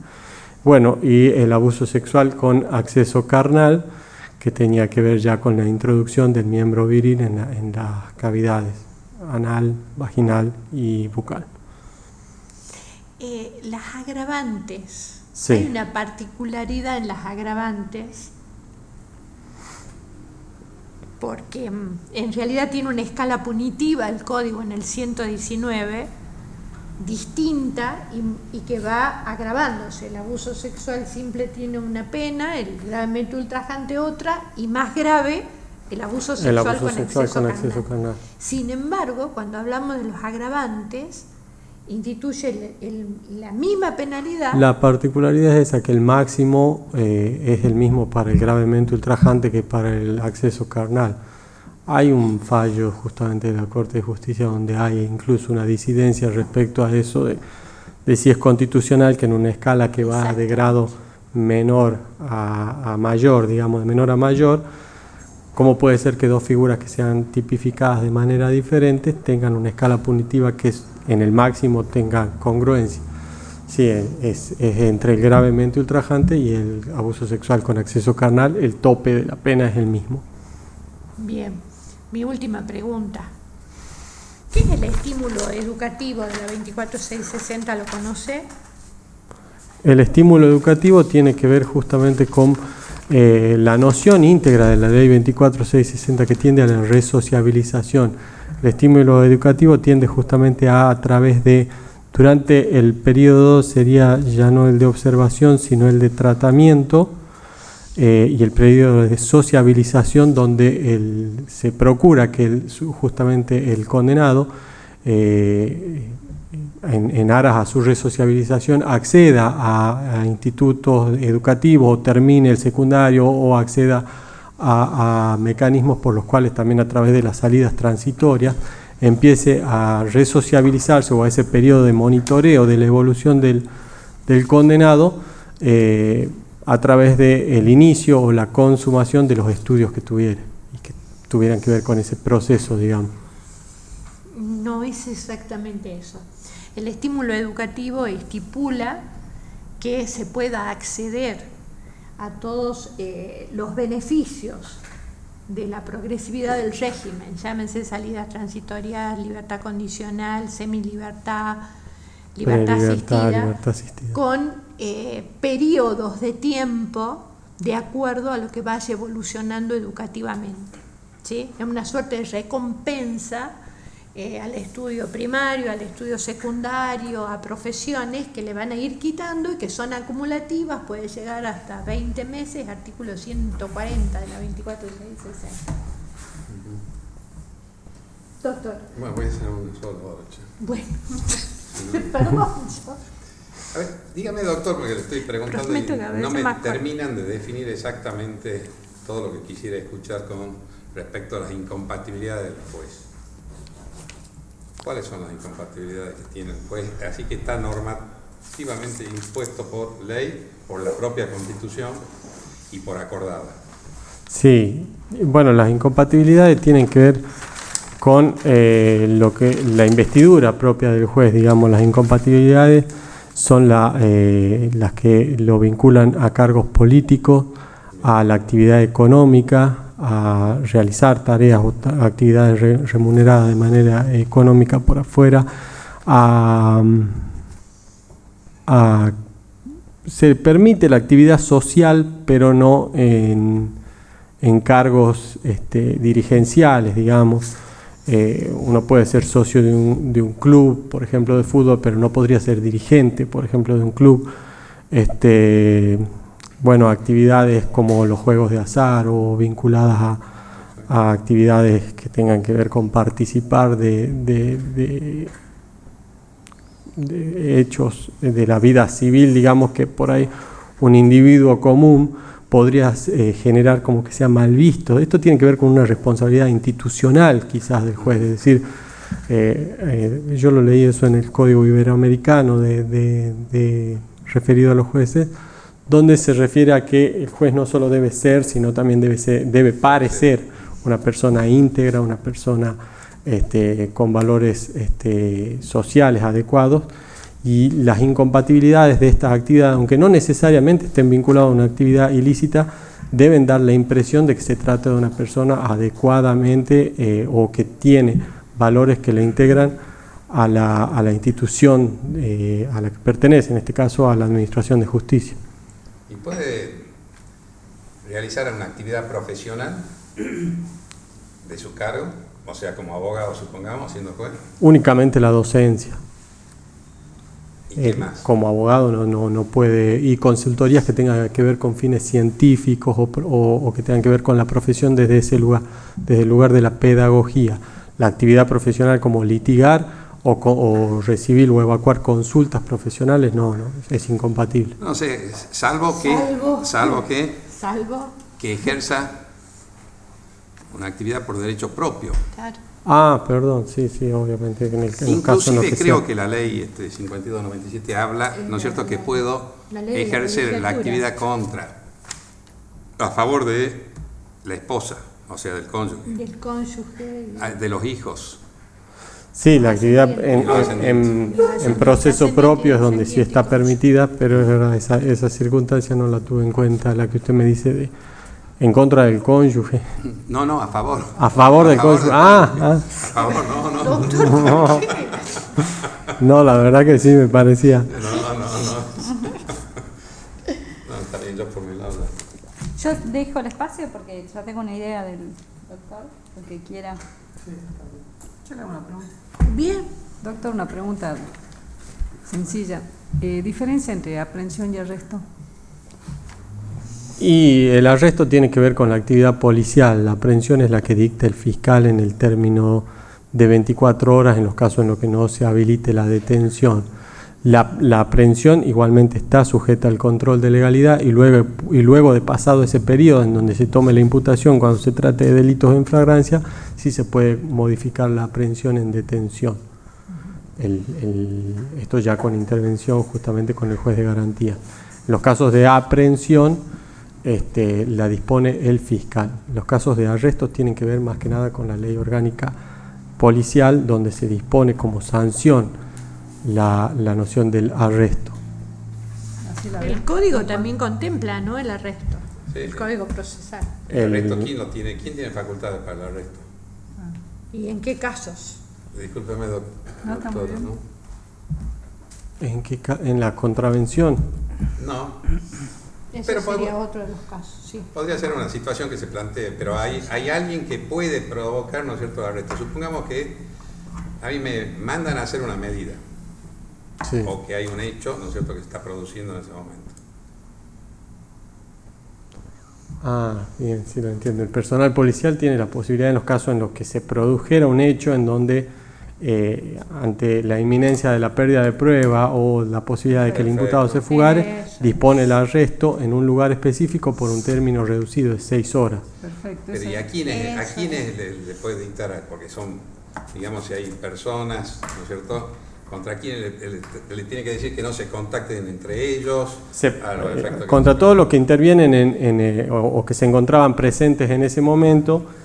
Puede ser, por ejemplo, el caso de un chofer de colectivos, por ejemplo, que se produjera un hecho, uno se imagina un colectivo donde todas las personas que están en ese momento, en un boliche, en un acto partidario, las personas que están ahí serían sospechosos en ese momento. Pero no es que sean todos, es el encargado de llevar a cabo la medida. Ese es el que pueda provocar el arresto. Lo digo yo, no sé. Sí, lo dice. ¿Y la aprehensión solo personal policial? Con orden del fiscal. También se puede producir, digamos, en el marco de una detención, en el marco civil, digamos, que un ciudadano disponga la demora hasta que lo ponga a disposición de la autoridad policial. Bueno, gracias. Aprehensión por un particular que se Aprehensión llama. por un particular. ¿Y quién es el único que puede dictar la detención? El juez de garantías. ¿Ha pedido? A pedido del fiscal. Está perfecto. Hasta luego, doctor. Vaya a su auto, pero póngalo en marcha. Gracias. Gracias, doctor. Ahora puede dirigir.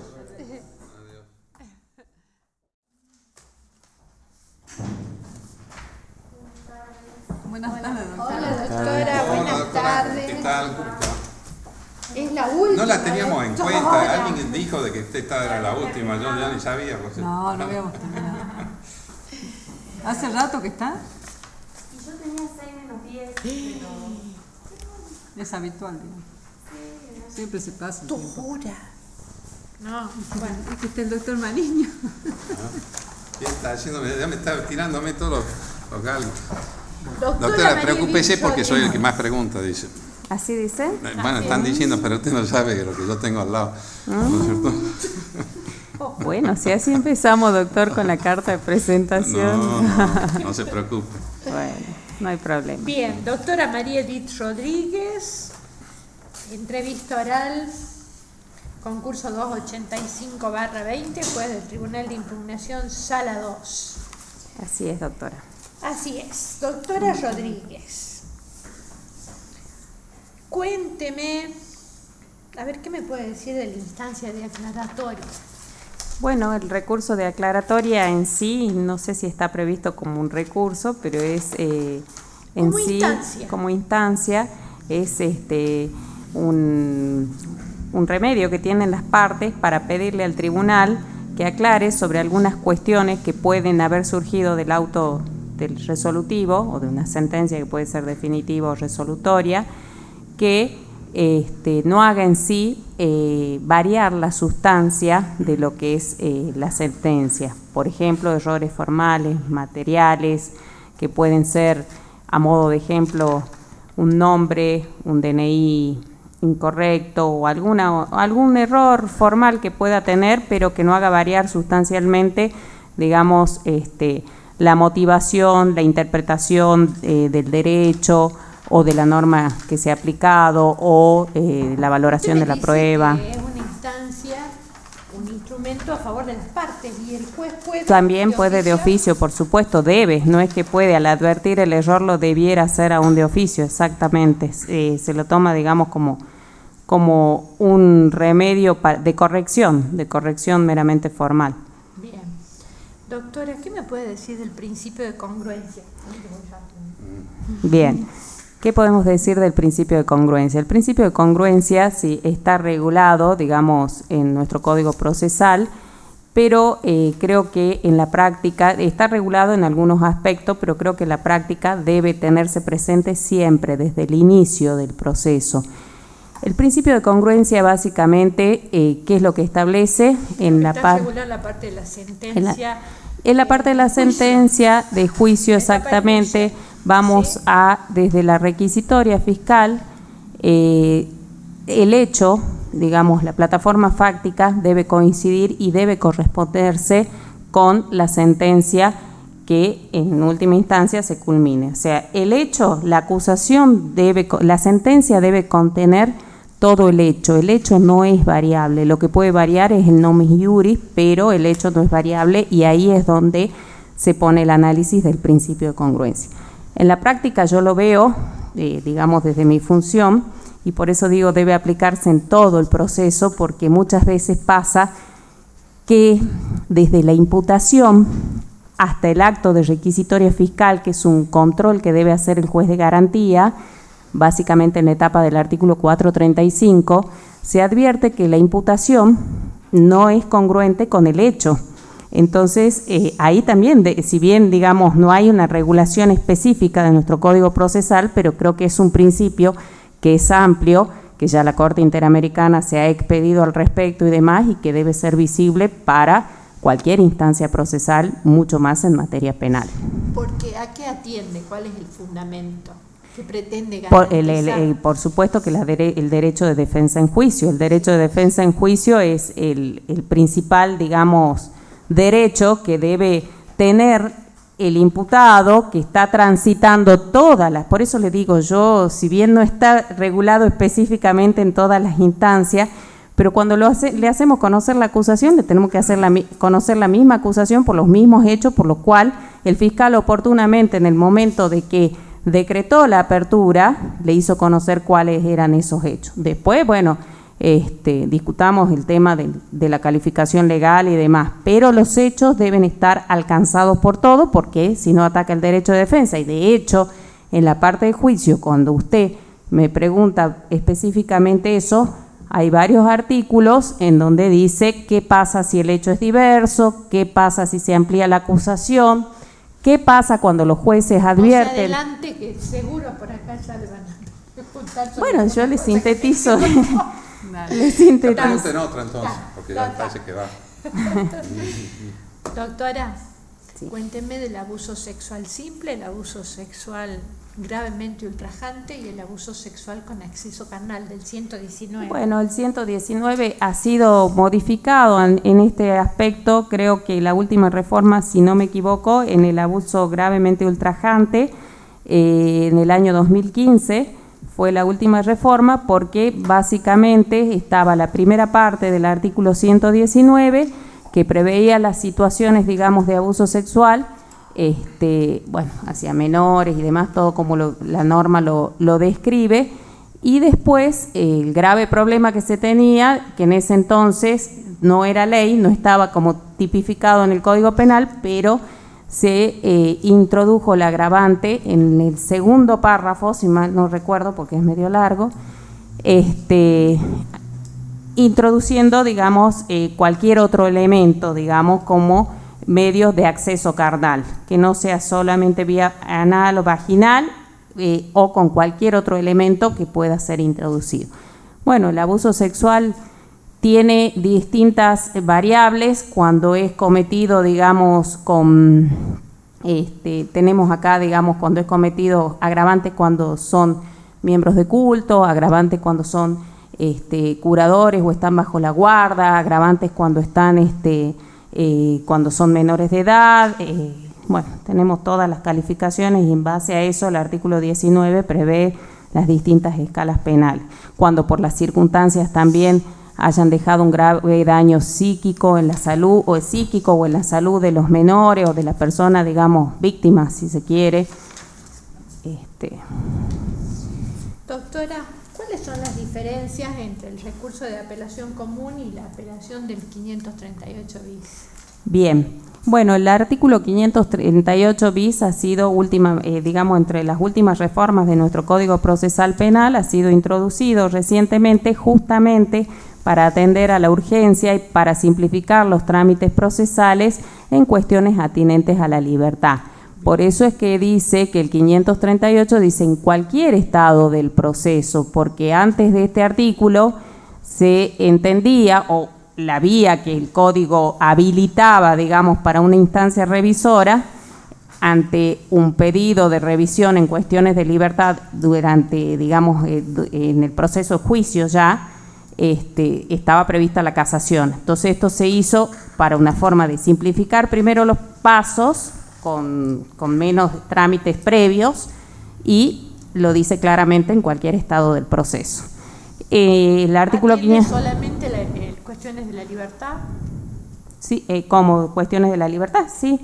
¿De manera unipersonal o colegiada? Bueno, dice de manera unipersonal, salvo que la resolución hubiera sido dictada por el Tribunal de Juicio como tribunal colegiado.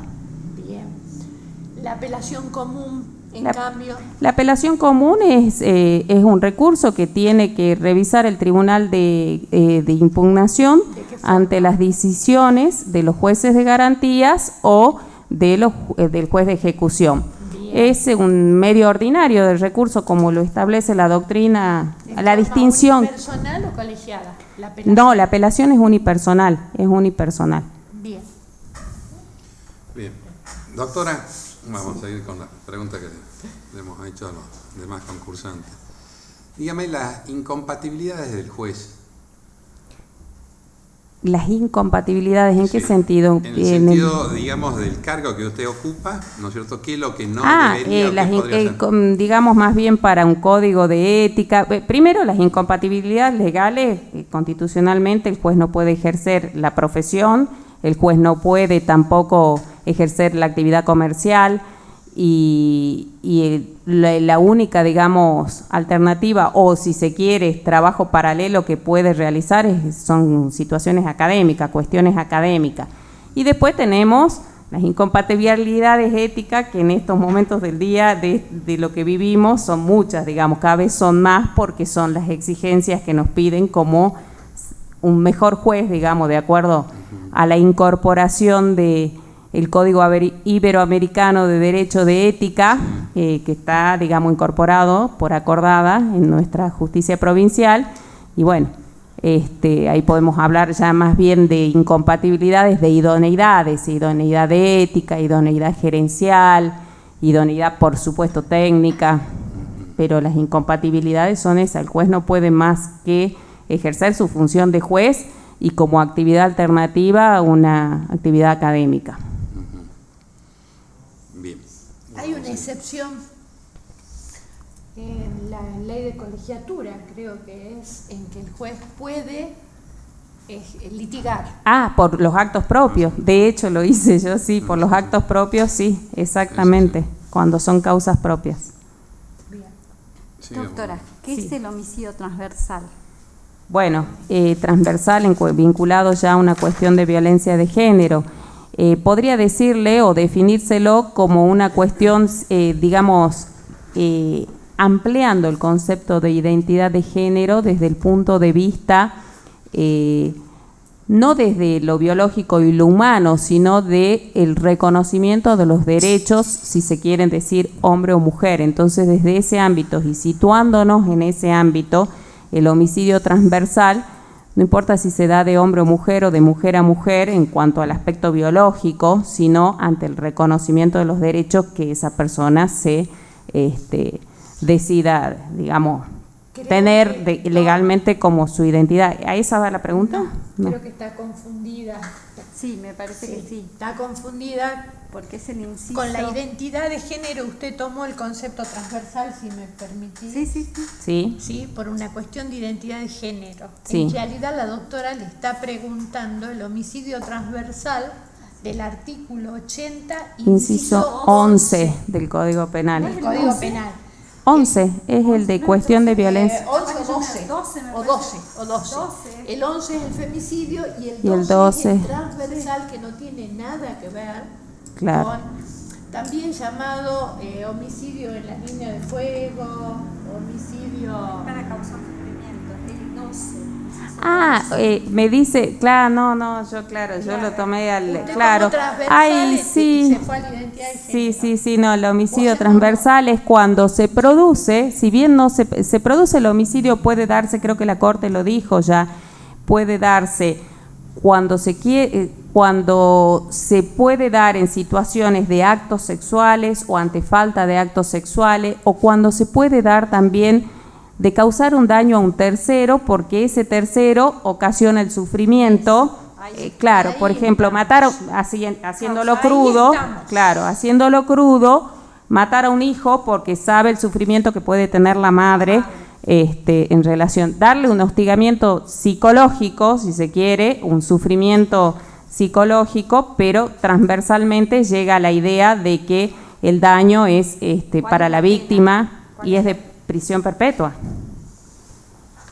Sí. Es de prisión perpetua. Porque son las agravantes que da el artículo 80 que te dice. Sí. Doctora, antes que repregunte el doctor Mariño. Yo ya me quedé dos piolas. No, yo me callé ya. ¿Cuáles son los vicios de la sentencia, doctora? Bueno, la sentencia puede tener diversos vicios, puede tener dentro de la ampliación, digamos, ya de cómo estudiamos las vías recursivas, podemos dar un amplio alcance a los vicios. La sentencia tiene vicios por falta de motivación, tiene vicios por errónea aplicación del derecho vigente, puede tener vicios procesales también, puede tener vicios cuando exista una, así lo dijo también la Corte Suprema de la Nación, grosera aplicación o interpretación de los elementos probatorios que se ha utilizado el juez y que, lejos de tener una sana crítica racional, digamos, ocupen la sentencia. La sentencia también puede tener vicios, como ya lo dije, en la parte de la aplicación del derecho o, como le digo, en la errónea aplicación del derecho procesal también vigente. ¿Dos ejemplos me podría dar? Y bueno, sí, uno de los que está de moda, podría decirle, una errónea aplicación del derecho cuando se aplique una ley más gravosa.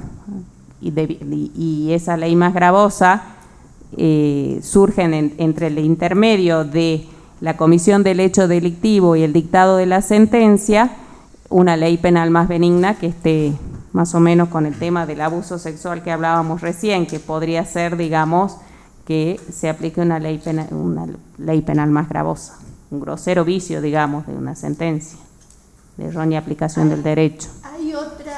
Hay otros vicios, usted lo dijo, vicios procesales. ¿Qué tiene que contener la sentencia? Ah, bueno, la Por sentencia ejemplo, tiene que contener claro, no, por supuesto, es que vamos, claro, en la parte de forma, la parte formal, los requisitos formales de una sentencia tiene que tener la constitución del tribunal, la constitución de las partes, tiene que tener identificado quién es el imputado, con todo, con nombre, apellido, apodo y todo lo que sirva para su individualización. Tiene que contener los hechos, sí o sí, tiene que contener la valoración íntegra de la prueba que se ha producido, supóngase que es una sentencia definitiva en un debate, y tiene que tener, por supuesto, la aplicación de la norma penal y la parte dispositiva. Está faltando algo, según el doctor. Sí, algo. Está esperando El secretario, lugar y fecha. Sí. Gracias, doctora. Gracias, doctora. Sí. Porque hemos tenido 3 o 4 escritas que no tenían lugar y fecha. Claro, eso sí son, pero yo lo entendí como que eran los vicios de motivación, digamos, en cuanto... Doctora, perdón, puedo, ¿no? Sobre ese tema. Sí. Tribunal de impugnación. Sí. ¿Cuántas firmas se requiere cuando actúa en forma colegial? 2 firmas, doctora. 2 firmas. Si estamos de acuerdo, si estamos todos de acuerdo, puede ser con 2 firmas. Ahora, si hay disidencia, por supuesto que el juez disidente tiene que poner, Está bien. puedo decirlo así en términos, Está bien. puede poner su gancho. Lo entendí. Bien, doctora. Hola, doctora. ¿Cómo está, doctora? Buen día. Artículo Buenas 3. noches. Buenas noches, ya no sabemos. Entramos a la mañana acá. Sí. Entramos de madrugada más o menos. Artículo 375, 376 y 377. Del Código Penal, las situaciones de Código Procesal Penal, las situaciones de arresto de fragancia.